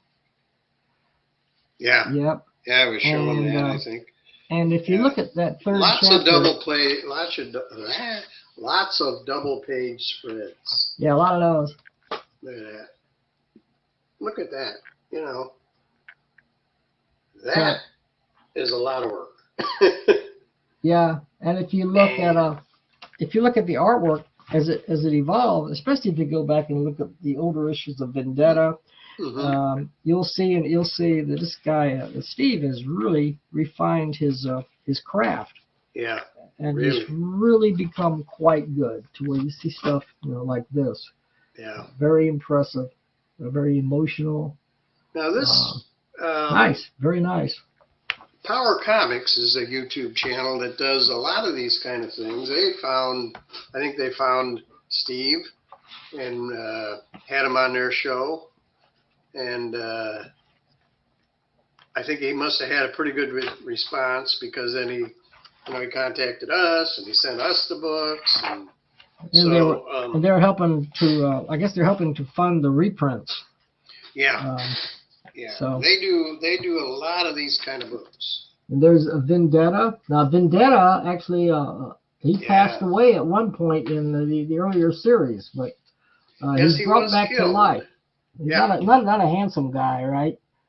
No. But he's very powerful. He's also highly intelligent, and he comes back to help this team to defeat the sinister alien forces, and there they go, teammates.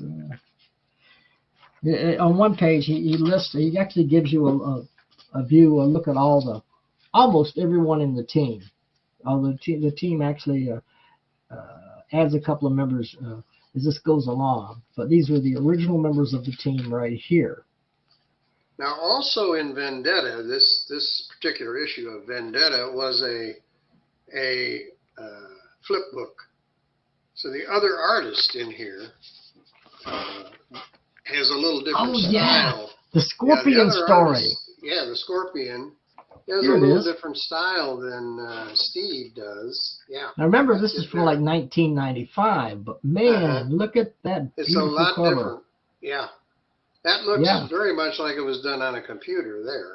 Pencils by Matthew Sylvester. Also Steve McArdle. Inks by Lynn Versoni. And, so they've had some help. Letters by Norden McIntosh. Kind of a staff. You can see the word balloons are different, and it's different. That's when you turn over the Vendetta book. Yeah, when you turn that one over. Flip it over. So I don't, like we said, I don't think Vendetta is available from him anymore, but it will be included in his next volume of work. Yeah, well, Steve, if you go on the, what is it called, Floating? I can't remember. Floating World Comics. If you go to the Floating World / Power Comics page, he does have a book that reprints the I think it was 4 issues of Vendetta. I don't know if Scorpion is included in that since it was a flip I don't know book. either. I don't know. But you can go to Power Comics. They interviewed Steve, I think twice, if I'm not mistaken. So you can go to their YouTube channel and you can see. I went over to do a little bit of Steve. research. Yeah. So this is completely different than we ever see. We haven't seen anything quite like this because these are old and. Well, I mean, I was around in those days, but I didn't see these particular comics. There's so many different. There's different factions of fandom kind of and different factions of small press. Right. And I don't remember seeing these at that time particularly, but kudos to the Power Comics guys and anybody else who's bringing this stuff back. I'm all for it. Yeah. Yeah, they've dug up some real gems, found them, and they enjoy. They'll do every single page. They'll describe every single page in a book. Yeah. Okay. You gotta thank the Power Comics guys, though. I mentioned this before, but I do have my copy of the complete John Tar. Yes, we talked about that. Tony Lorenz cover, full stamp, and a thick book. You go to the Power Comics page to. They interviewed the original artist in his home. And there's a lot of great stuff in here. Yeah. And these are reprints, from a couple of decades back. And the entire John Tar series is in here. So I will throw that out there. That's a $30 book. I think it's 30 or 40. I think it's 30. I think it's 30. And I bought my copy. I got it from Tony Lorenz, so he signed it for me. Thank you, Tony. Great honor to have. He did. He signed it for me. Yeah, there Steve, you go. Thanks for the support. My old pal, Tony. And well, he's got some. I know. Oh, you did. I was thinking the same thing. And Tony Lorenz has work in here, and so. And John Muller. Isn't this a John Muller cover? Yeah. John Muller for the cover of and this is Steve's original comic book project that over the years. What was the first one, Steve? I'm Number One was published in 1973. There you go. I did 2 small press comics prior to that, but they weren't.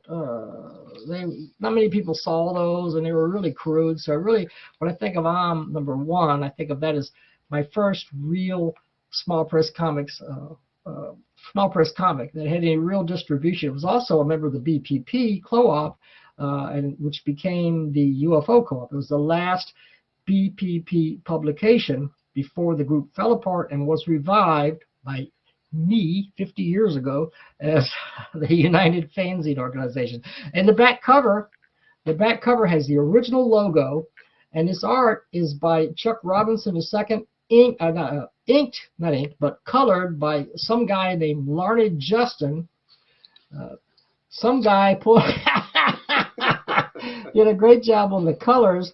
But Chuck Robinson drew this. He was the artist who did the cover for #1 50 years ago. And here he is again doing the back cover. We got that John Muller cover. And there he is again. See, you're talking about hucksterism and stuff like that. Joe, you're watching. Joe, Larned is a huckster too. This is artwork. Skeet Squeaks. This is artwork by Larned himself. I can prove it. He signed it right here. Mm-hmm. Yeah, Skeet Chip Bleak. Young. Yeah, Larned did that, and he also did 2 stories in the issue. Here he does a really crazy story. Captain Awesome, yes. Captain Awesome, which is Larned's characters, and 2 of my characters, the Beacon, who's known as a zany character, and Sunwing, who's generally been a serious character, but here he's doing something totally different. But one time before he did that too, he kind of can cross the line. It's like the other dimension, the other universe version. But Larned did a great job. And there's a lot of stuff in here. Here's a Beacon by none other than Tim Corrigan. Right, and that story was published years ago. I got permission. And that's another one of that's Steve's character, the Beacon. But yeah, I got a permission from Carol Corrigan, Tim's wife, to publish this again. Mm-hmm. It's a 4-page strip in there featuring the Beacons. The Beacon appears in 2 stories. Larned Justin also has 2 stories in the issue. He has another one back here. Mm-hmm. And this is Ralph Needleman, Outer Space Accountant. Yeah, this is Ralph Needleman. Yes, he's an outer space accountant, and has a little story in here. So this guy Larned, he's pretty good, and he sent me stuff I didn't even ask for, like this one. I was like, wow, that's nice, and he just sent it to me. We got artwork. We have our friend Larry Blake. Right, Larry Blake. Larry Blake has a story. Talking about getting older and getting older in small press. And haven't heard from Larry. Got a walker there. So I'm hoping Larry's okay, because I haven't heard from him in a while. But I'll keep you guys informed. But he's had some medical problems. And he addresses that in this story. Mm-hmm. What a drag it is getting old. Yeah, I think we all know about that. There's a story here. This is a poem written by a friend of mine, Ken Gerke. It's based on a real-life experience. Oh, Ken Gerke. I know Ken, yes. Ken River Vlogger. Mm-hmm. And Ken wrote a poem, and it has to do with, and I got David Brandstetter to do the illustrations there, but it deals with, it's a true story about how I, as a kid, I was like 5 or 6 years old. I was up in the mountains in North Carolina. I believe I was in Asheville. And my 2 brothers and I, who were slightly older than me, we just walked into we didn't know what it was. And it was a beatnik nightclub. And these guys were in there. The lights were dim and they were reciting poetry. And it details that experience and how that moment kind of influenced me. Yeah. Creatively. So there's a lot of other stuff in here. I had a lot of fun. By Tim Temmel. Tim Temmel. Yeah, Roland Tim Temmel with art by the late George McVeigh. Yeah, George McVeigh art. Yeah, and I published this I published this when I first got back into small press. I published it and I did a terrible job with the printing in Mantra number 11. And I wanted to reprint it with much sharper printing. I did the best I could. I think it came out a lot better this time. Oh, looks good. I heard from Tim, and he's pretty happy about it. So, so yeah, this is something. And there's a story. We mentioned Tony Lorenz. By golly, Tony Lorenz is in here. You bet. Tony's in here in a story I wrote about the Titan. This is a continuation of a story featuring the Vindicators, a superhero team. featuring many of my characters and some of Jim Main characters. And the previous story appeared in a Jim Main's Pizzette. But here there was a question left at the end, because the Titan, who is a guy who can make himself giant size, was reduced to a very tiny size and just kind of left in the desert. And it was just kind of left hanging, and the story was never continued for some reason. I forgot about it or whatever. And here we have finally what happened to him. He battles a scorpion.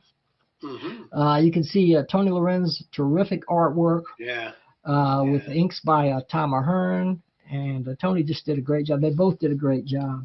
And glad to finish that story. And this is out in number 10, the 50th anniversary issue. I think you told me, is this 52 pages? 52 pages. And the price is what? Inside it says $4.50, but actually $4. $4. You can PayPal it to me at my email address. When I did that, I wasn't sure how long it was going to be, so I put $4.50, but really $4. That's post-paid. If you want to order it from PayPal. Oh, this is good. This is a lot of good stuff in here. You ought to grab one of these. The perfect Christmas gift, people. Absolutely. People are lining up waiting for this. That's right. That's right. Yeah. So I had a lot of fun. John Muller did a fantastic job on the cover. It really turned out well. So I've gotten a lot of good comments about it. I'm pretty happy. So there'll be another. Yeah. I'll be publishing some more comics during the year to come. I guess Larned will be too. I'm pretty darn sure he will be. Yeah, I'm working on something big. A lot of pages anyway. So we'll see. So, well, we finally got to promote ourselves, Larned. We needed to. It was about time. We're promoting everybody else. Yeah. Thank you guys for the support. Appreciate it. We appreciate it. We'll be back when we get more comics, of course.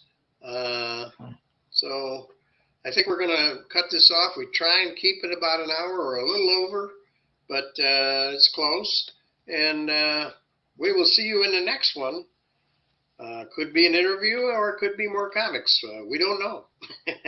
It's Christmas time, so I'm a little busy, but I'm working a lot right now. Yeah, so he's working more at Christmas, and everybody's busy at Christmas, so we'll just see what happens. But we'll get it. You can always fit in an hour somewhere, I'm sure. Okay. All right, we're going to end it here. We will see you next time. Adios, folks.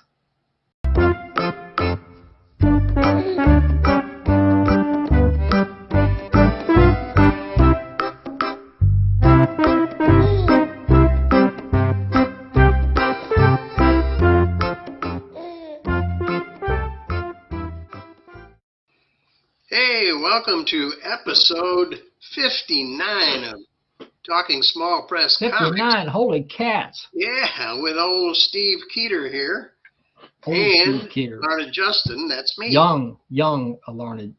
A young Larned Justin, that's very true. He's over there. And we are really excited today because we are doing an interview with small press legend Steve Willis, the creator of Cranium Frenzy and Morty the Dog, and a lot of other things that he's done in his career. And a legend of small press, no doubt. I cannot overstate this. It is Morty right there. There's Morty the Dog. Yeah. Yep. And he's going to talk about all that in this interview. We're really excited to do this. So we're going to get right to his, he does a little intro, and we're going to get right to that right now. So, hi, everybody. Welcome. My name is Steve Willis, and I'm here in McClary, Washington. And I'm here to answer interview questions from Larned Justin and Steve Keeter for their Talking Small Press Comics YouTube channel. Let's get to the first question. Okay, thanks, Steve. Now, I think Steve is going to read the question, so we won't really need to. So he's going to read the questions. And like he said, let's get to the first question. Okay, our first question. When did I first get interested in self-published comics, and how did it come about? Well, when I was very little, before I could even read, I would draw stories, and my mother would caption them on the bottom. So I've been doing narrative pictorial stories for quite a long time. Then that was in the 1950s. By the early 60s, I was making my own comics at home. You can't really see this very well because it's in pencil and pen, but there are two rabbits called Boyd and Ronson, and they were not mass produced. And here you can see this comic book was put together with safety pins on the spine. Then in junior high, I did have a superhero, Norman the Wonder Prune, and they were in the school paper, which was mimeographed. And then later in the 60s, I got into superheroes. And here is a photocopy of one of my heroes, the Streak. And some of my friends have these old comics for blackmail purposes. In the first issue of the Streak, which was a ripoff of the Flash, I wanted it to say in the origin issue, "Thus ends the beginning of the Streak." But as my brother likes to remind me over and over, what I really wrote was, "Thus ends the begging of the Streak." Our brother's great. Then I discovered underground comics around 1971, and my comic art totally changed after that. And my very first underground type comic was on mimeograph, and here's a facsimile of it. The original was actually in leaves in long legal form, and it was called Gimme Comics #1, and it was mimeographed. And I think I had the required picture of Nixon in a Hitler mustache in it. There we go at one point. Then the low point of my comic art came 1976. This book, Random Reflections, and then followed by the even worse in 1977, One-Way Flight to Anywhere But Here. And man, these are the worst comics I've ever made. And whoo, they're like the Limburger of my comics. In fact, I've had a couple of comics that were real stinkers too over the years. Yeah, I can't imagine any of his being real stinkers, but Yeah. he says they are.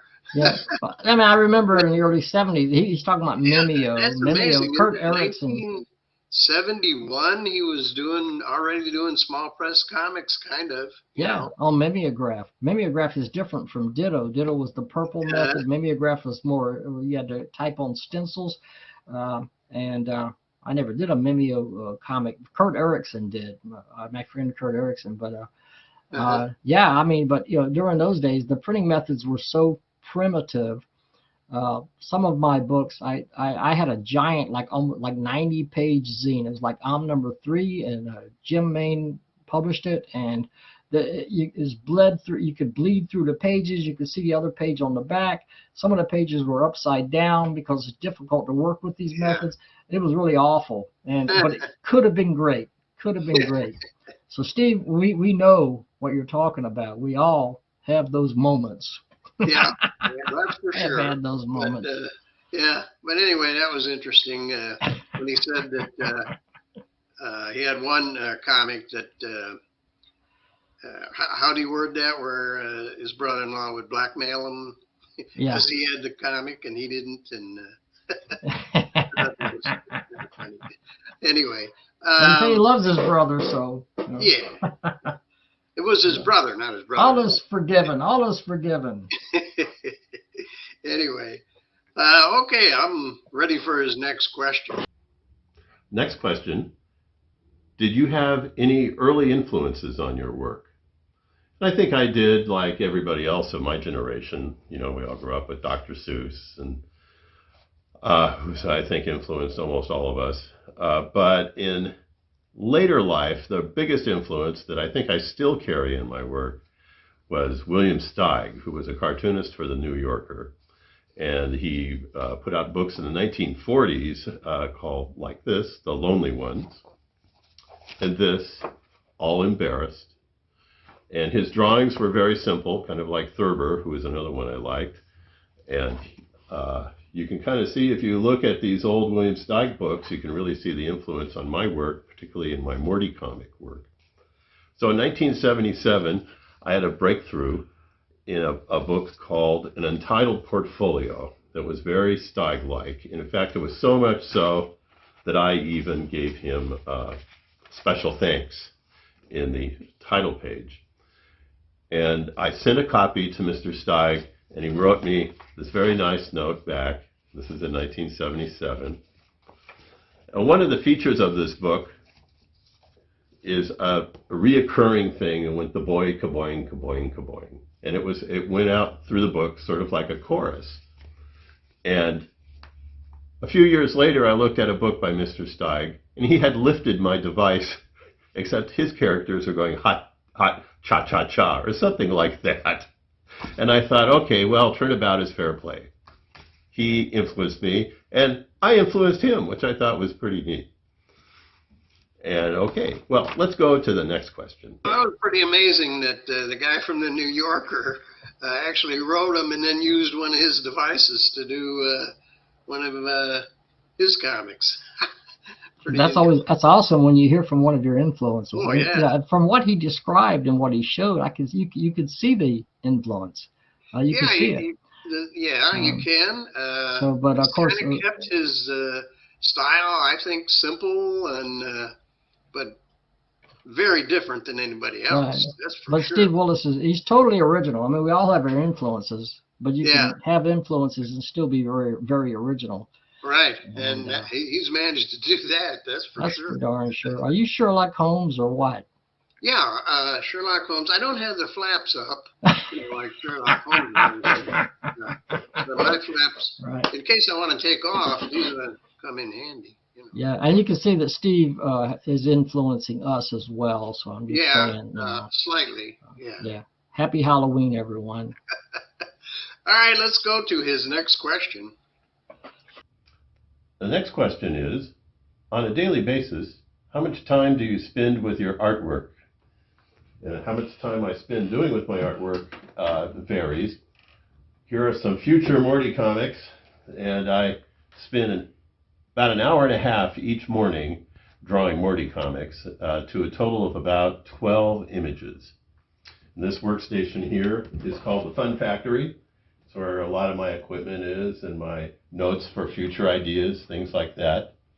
Then if I'm also working on a book at the same time at the drawing stage, you can add another hour or two to the drawing time, but sometimes I'm scripting. And when I draw the books, I actually do it at a different spot over here. And today I just finished the cover for Cranium Frenzy number 26. And the way I work is I drew that, and then I set up the next page with the captions and panels. And tomorrow morning I will finish it off with the actual drawing, pencils and inks. And then I will do the next page, set up the next page after that.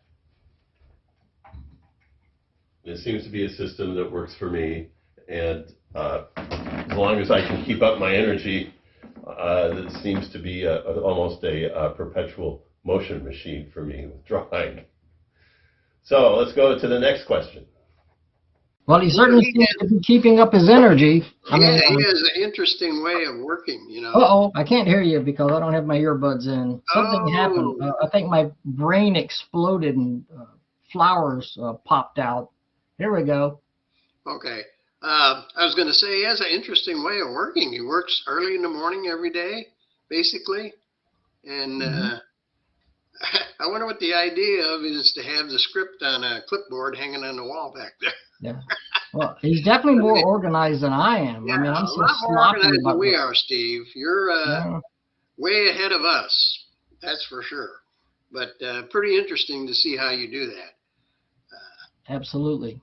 Yeah, I don't know. I don't have a method of drawing, so I just draw when I feel like it. Yeah, and you're way more organized than I am, and I'm fairly lazy, so I get around to it. You know what? Oh, your hair fell off. Well, all right, let's go. Let's see what he says next. The next question. How many copies do I send out of each issue of Cranium Frenzy? I print 100 copies of each issue. And the last time I sent one out, which was yesterday, Cranium Frenzy number 25, I counted 70 issues that were distributed. Not all of them are mailed. Some of them are hand-delivered.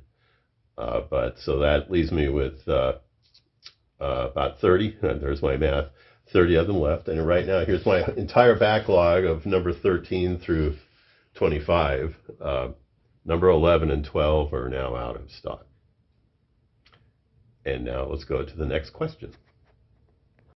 Well, I print like 100 copies of my books too, you know. Do you? Yeah. But I end up with like 20 left over. I send out a lot of freebies. Yeah, I think he does too. Yeah. And then he has a huge mailing list. So, well, he said, didn't he, that he sends out about 70 copies and keeps about 30 back? Mm-hmm. I understand. Well, that sounds about right. But if you got a lot of small press pals, you've been in small press for a long time, like he has. Yeah. He's got a lot of you know, freebies. They're all free, as a matter of fact. Yeah. But you will get on the mailing list if you send him a comic or stamps or something like that. But Yeah. And it's definitely worth it to be on the mailing list. yeah, Not on the mailing list, just walk around. What's it, McCleary? Just walk McCleary? around and you'll find him somewhere. yeah. And he's gonna. He actually is. And one of the questions here, I believe he's going to talk about that. So we'll see that when that comes up.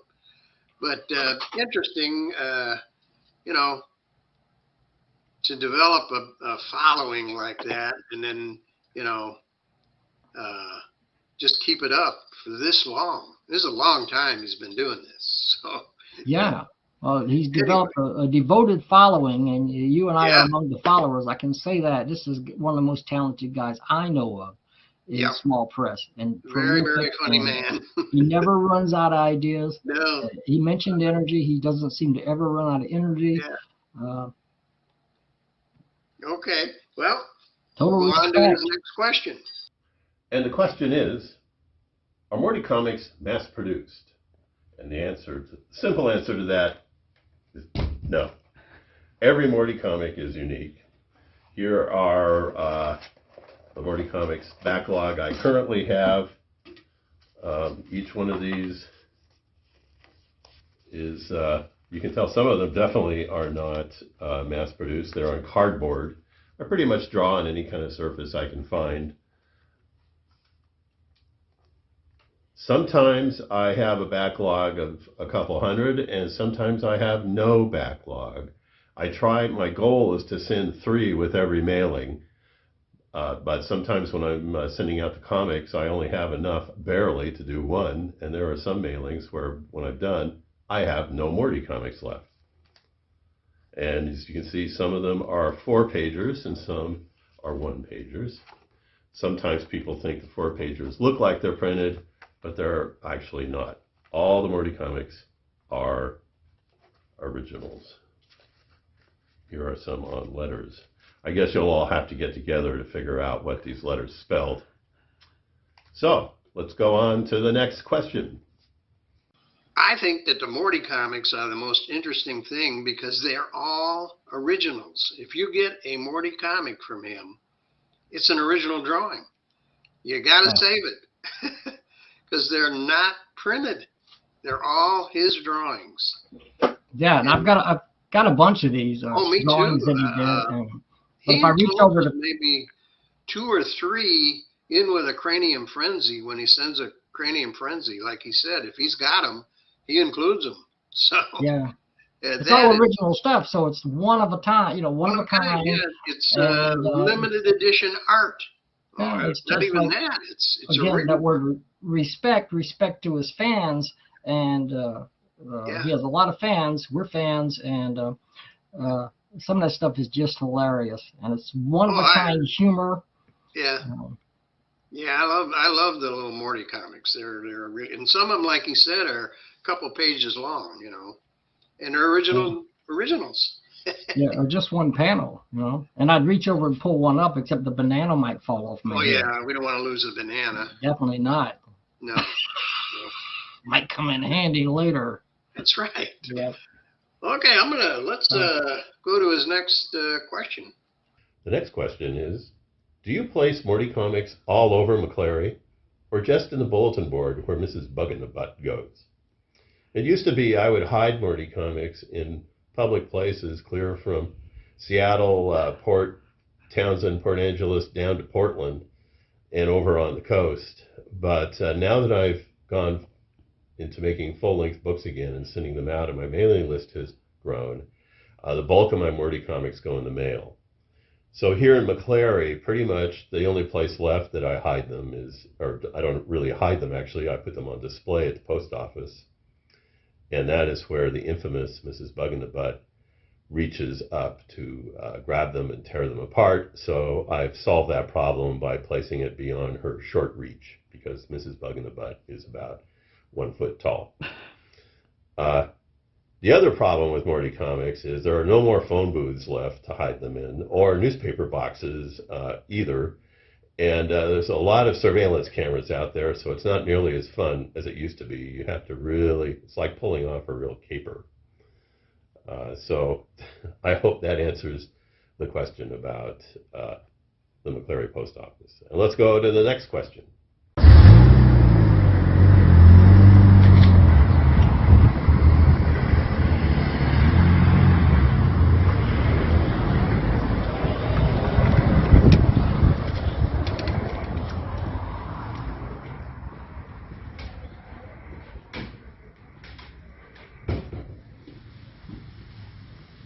There we go.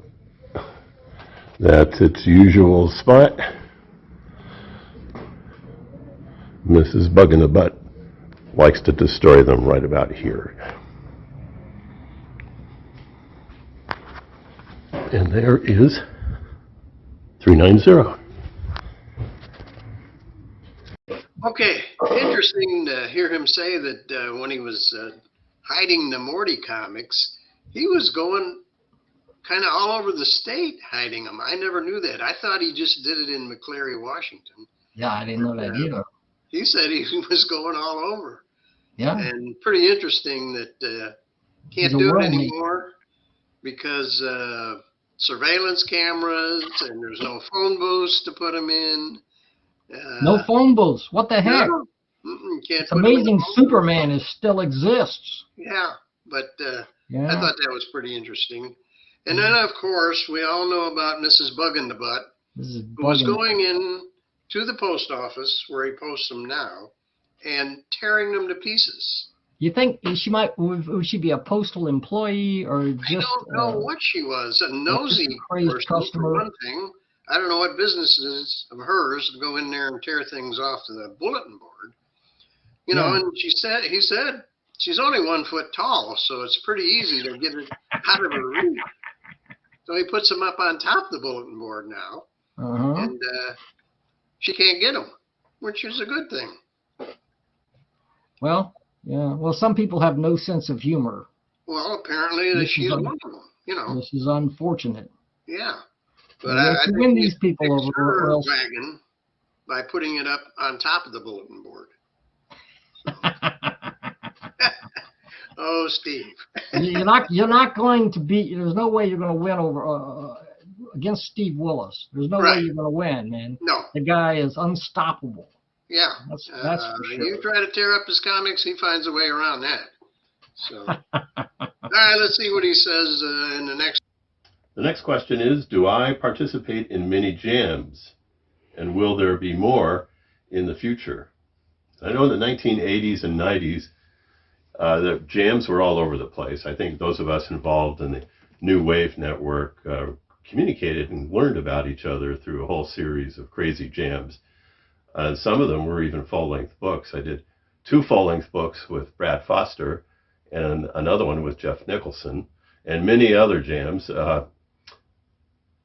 Maximum Traffic and I, you could kind of say it was a jam because he did the writing and I did the drawing. And then we ended the 20th century with a Modern Man jam with Mike Hill added in, and Mark Campos and Hilary Barta as well. That was a lot of fun. But jams are generally pretty chaotic, and I think sometimes the creators had more fun with them than the readers. In the 21st century, I have not participated in very many jams. There was one called 15 Heart Attacks that took about 11 or 12 years to complete. So in the future, I don't know. Who knows? Not me. And with that, we'll go to the next question. But you know, jamming with Brad Foster and Yeah. you know, that's one of the greats, you know, and in Yeah. small press or anywhere else, you know. So Those were wound up being graphic novels. is it Dave Nicholson? Yeah. Yeah. So Wow. a lot of the great talents, a lot of great talented people have worked with Steve Willis, and Yeah. so Steve's been influenced, but Steve has also influenced others. Yeah, that's for sure. And yeah, so Yeah, well, that was interesting. I really didn't know much about that. I'm glad we asked that question. So yeah, he likes doing the jams. I just want to complete my look here real quick. oh yeah. Very Ah, nice. yeah, this scared my one of my daughters to death. She said, "Turn it around. I don't want to see it." Okay. So, Painful to do that. Yeah. it's painful. It's painful even now. All right, I'm ready for the next one. The next question is not really a question. Lauren had asked me to talk a little about City Limits Gazette. City Limits Gazette was originally started by Bruce Crislip in 1980. It was a digest-sized review zine with comics and articles. It came out sporadically. It ran until 1986.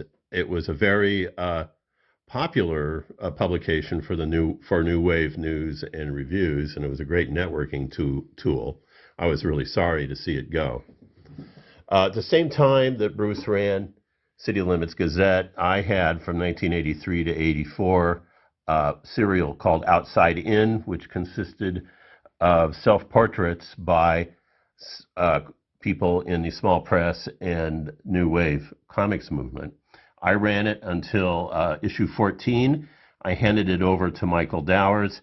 He ran it for a while, and then the MU Press guys, Ed Vick and Hal Hargett, they edited it. And then in the early 90s, I believe, it went to none other than Bruce Crislip, who continued the title. And I felt like, well, you've got my old title, you should give me your old title. And he allowed me to print a newsletter and use the City Limits Gazette title. It ran from February 1991 until September 1993. It came out every 2 weeks.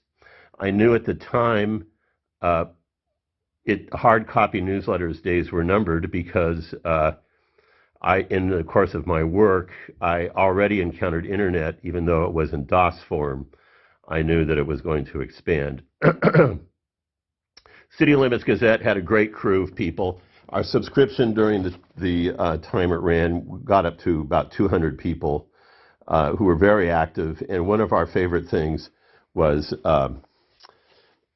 heaping mock praise upon Bill Keane and the Family Circus, and we called him a genius and found deep symbolism in his work. Keane, who was a class act, signed up to be a subscriber himself, and in fact, he even sent me this very nice original piece. Notice Billy has 3 nostrils. There's a whole story behind that, but I don't really have time to get into it right now with this limited recording device. So I hope that answers the question, and thank you for asking. City Limits Gazette. Oh, I can't hear you. Earbud time. Earbuds back in. Folks, you think this stuff is easy? This Yes. takes a lot of work, you know. Yeah. Okay, here we go. But anyway, the City Limits Gazette, I was kind of disappointed. I don't think I ever did really see a copy of that. Did you, Steve, ever see one? I remember about it. I remember it. I think I had 2 or 3 copies a long time ago. Did A lot you? of my stuff Yeah. got lost during moves. And I had no idea that Bruce Crislip started Bruce that. Crislip was Yeah. involved. And Hal Yeah, Hargett we and were Ed just talking to Vick. Bruce at Space this year, Yeah. and So- I had no idea he started that. Yeah, I'm very interested in Bruce Crislett because I heard about him for so many years, but I only met him finally in person this year. Yeah. And gosh, he seems like he's an amazingly he's got an amazing history in small press and alternative comics, and written some right books along and with stuff. Steve Willis there. Yeah, amazing. Right, yeah, Steve Willis, and they all go back that far, Yeah. And there's influence and there's crossover between these great small press creators. I noticed on the cover of the series he did of portraits, different people doing portraits. I saw Max Inc. Skinned Alive Boy on there. There you go, Max Inc. Skinned Alive Boy. Not Max Inc. Max Traffic. Not Max Inc. Oh, that's okay. Two different people. I love Max Inc. Max Inc. is great. Yeah. No, Max Traffic was one of his names. He has other names, but back then it was Max Traffic. Is that Max Inc.? Max Traffic? No, Max Traffic. Nothing to do with Max Inc. I don't remember Max Traffic off the top of my head. Okay. Well, I know we have a lot of traffic. He was one of the deep Atlanta. underground guys. Yeah. Yeah. Oh yeah, because of the underground influence. Yeah. New wave and underground. Yeah. Yep. All right, let's keep going. He's got more questions to answer. Movies have frames and comics have panels, and the two art forms are closely related in my mind, and I really enjoy my movie collection, which is on VHS and DVD. I usually have about 3 films going at any given time, and my television sets throughout the house, which are not connected to the outside world. I am pretty much limited to the 20th century in terms of my tastes, but other than that, they're fairly eclectic. I like movies so much that one of my cats, who is usually joining me here in this hallway when I'm looking at them, is named Jackie Chan. And the question here is, what inspires me to create? A little more than 2 years ago, my laptop died, and I immediately started drawing again every day. And that's what it took to kind of kick my butt and get me back to the drawing board. It was almost like opening a vacuum-packed jar, and my brain would. And I'm not saying I'll never go back to having a laptop, but not in the near future. I think in a word, what inspires me to create right now is mortality. Because let's face it, I'm no spring chicken. And with the time that I've got left on Earth, I would like to tell all the stories that I can and explore all the different comic alternatives that I can get on paper. So, mortality, one word. Let's go back to the next question. Something us old guys can agree on. We want to get as much stuff. That's a lovely hat, Larned. Oh, it also makes for like a nice mask. If you want to have a COVID mask. You can eat with this, and you can eat a bib. Right here. Yeah. But it's supposed to be up here. Yeah. Are you hungry? You want some bread, man? I can help you out there. All right. Okay. But like I was interested because we know that he does not have a computer, and he did have one at one time. I didn't know that. But he says he has like 3 televisions. I think maybe he doesn't have internet. He doesn't have the internet, but he did. Right. I don't know if he did when he had his laptop or not. Maybe not. Yeah. But he has a lot of old VHS tapes and stuff like that. Yeah, look at all the movies he had. Yeah. All kinds of them, yeah. Wow. Yeah, and three movies playing at the same time. I kind of been there where I have something playing on my computer and something playing on the TV, and I keep the sound off, and it's just to have something interesting, while you're eating your bread off the top of your head, you want to have something interesting to watch, and so yeah. Well, mortality keeps you going. It's true. You want to get as much done as you can in your life. You want to leave a lot. You want to leave, you can say a legacy, but something memorable, something that people can look back on and go, that guy was a heck of a guy. He was a talented guy. Yeah. Which Steve definitely is. Well, I believe him. He's got a lot more stories to tell, and I can't wait to see him. Personally. I think so too, because it's like daily, and I'm getting stuff, and I'm so thankful. We're so thankful to Steve we're getting stuff like We get 1 or 2 items a week, you know. Yeah. And, He is putting these books out quite often. I don't think I could do it that quick. yeah, and there's no loss in I don't know quality. how many. They're about 18 pages, I think, aren't they? Yeah. Cranium Frenzy, Mm-hmm. something like that. That's that's quite a bit to try and draw that quick and that This good. one actually, this one has something he drew on the back of there goes the bread. Bread fell off. Oh well, this is on the back of a Oh yeah, that's his cat food. Yeah. cat food. Yeah, That's a Morty comic, right? He Yeah. do something there. There it is. There you Yeah, go. that's a Morty comic. And so, yeah. All right, I'm going to see what he does. Now this question is, do ideas come to you in your sleep, or do you sit down and create on the spot? And the answer to both of those is yes.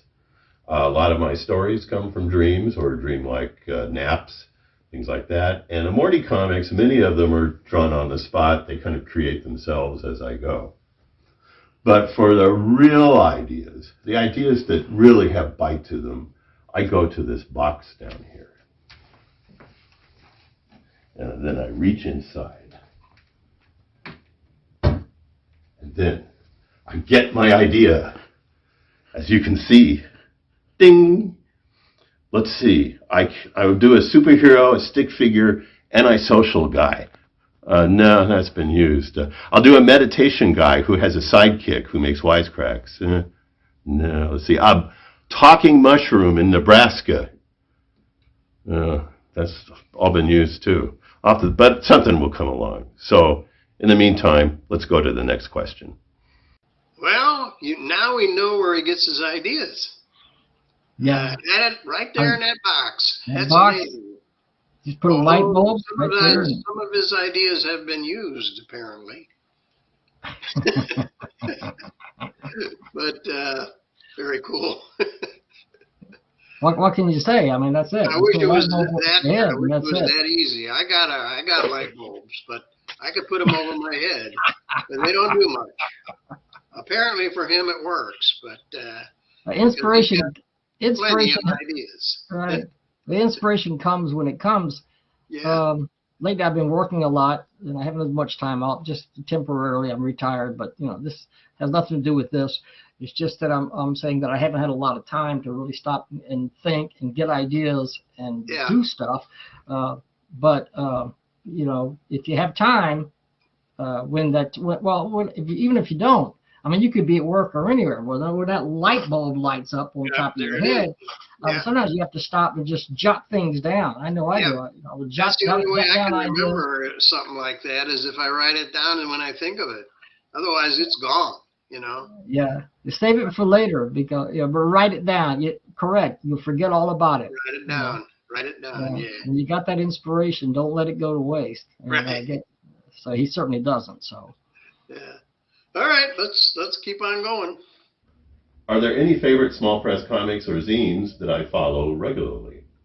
And no, there are not.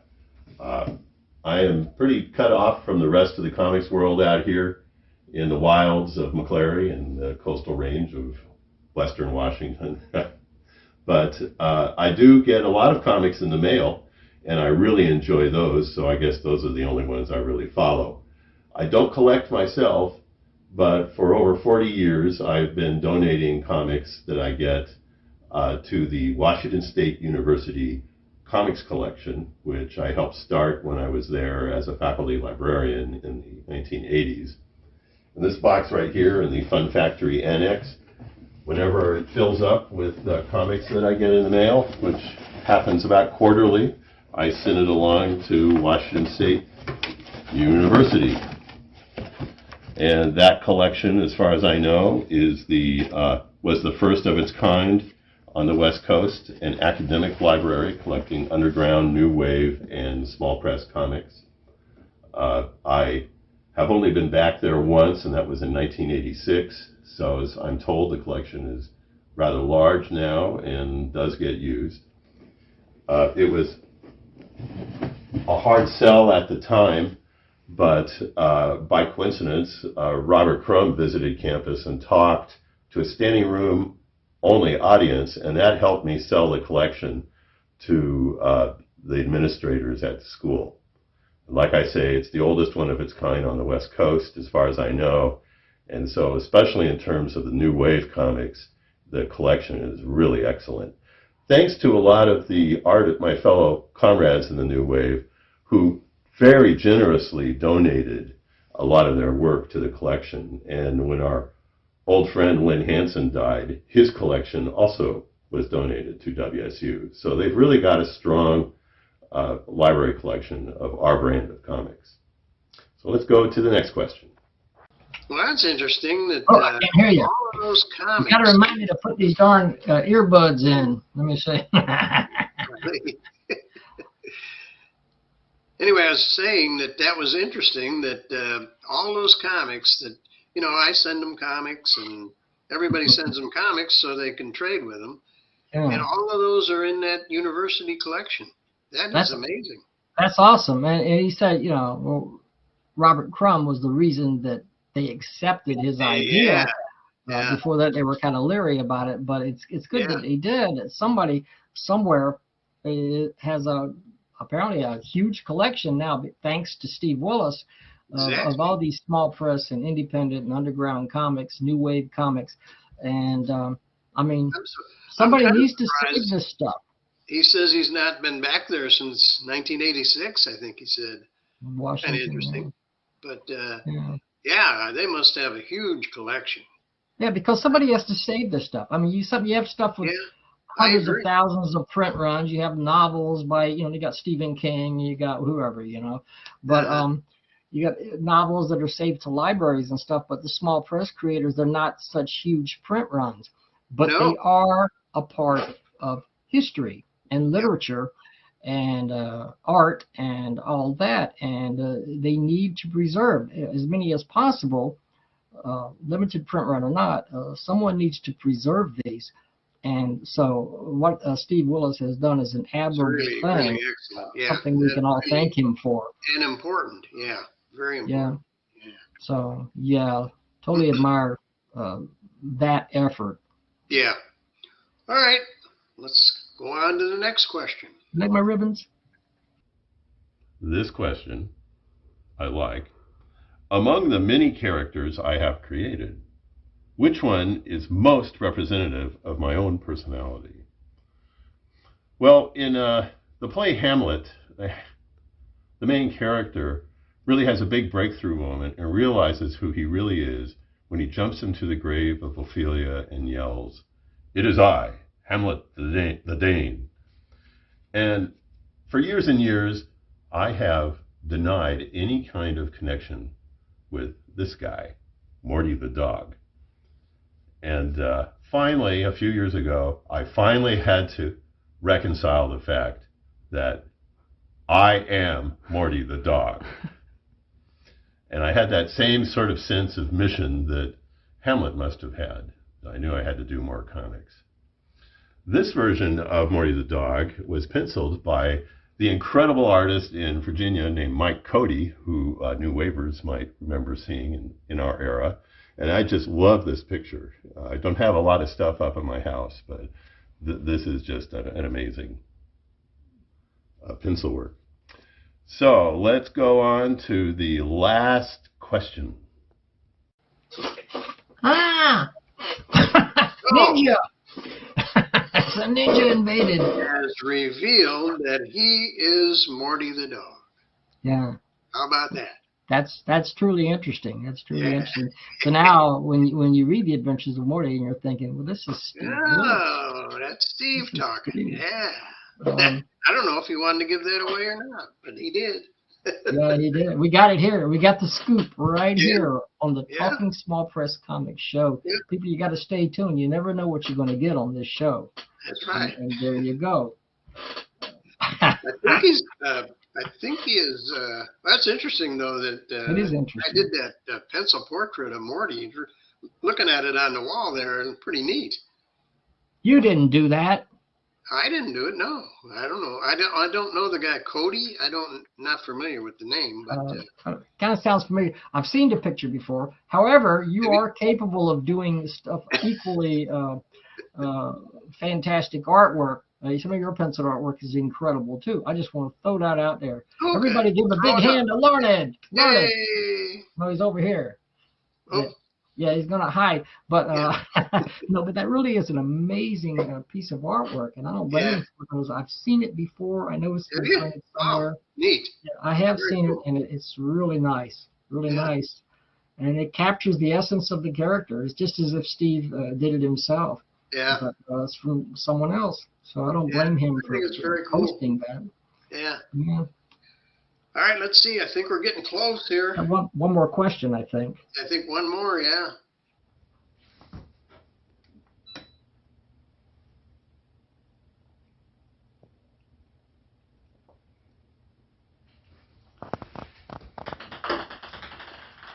Just doing a little work here in the kitchen.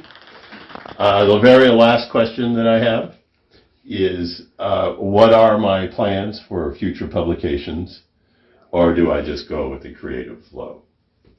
Well, I do go with the creative flow a lot. Make sure, oh, good, they're starting to go. That's what we like to see.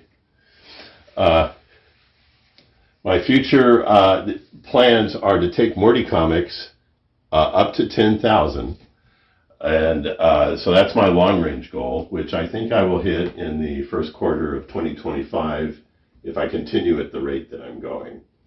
And then for my books, I don't really have any plans. I'm enjoying making them so much, I don't have any vacation plans or hiatus in mind. As long as I can just keep trying new things. Cranium Frenzy number 26, which is my next one, will be a little different than the books I've done the last couple of years. So that's exciting, and I hope to continue it. I hope to continue to make work that's obscure and esoteric and bizarre. And let's see how they're doing. Oh, good.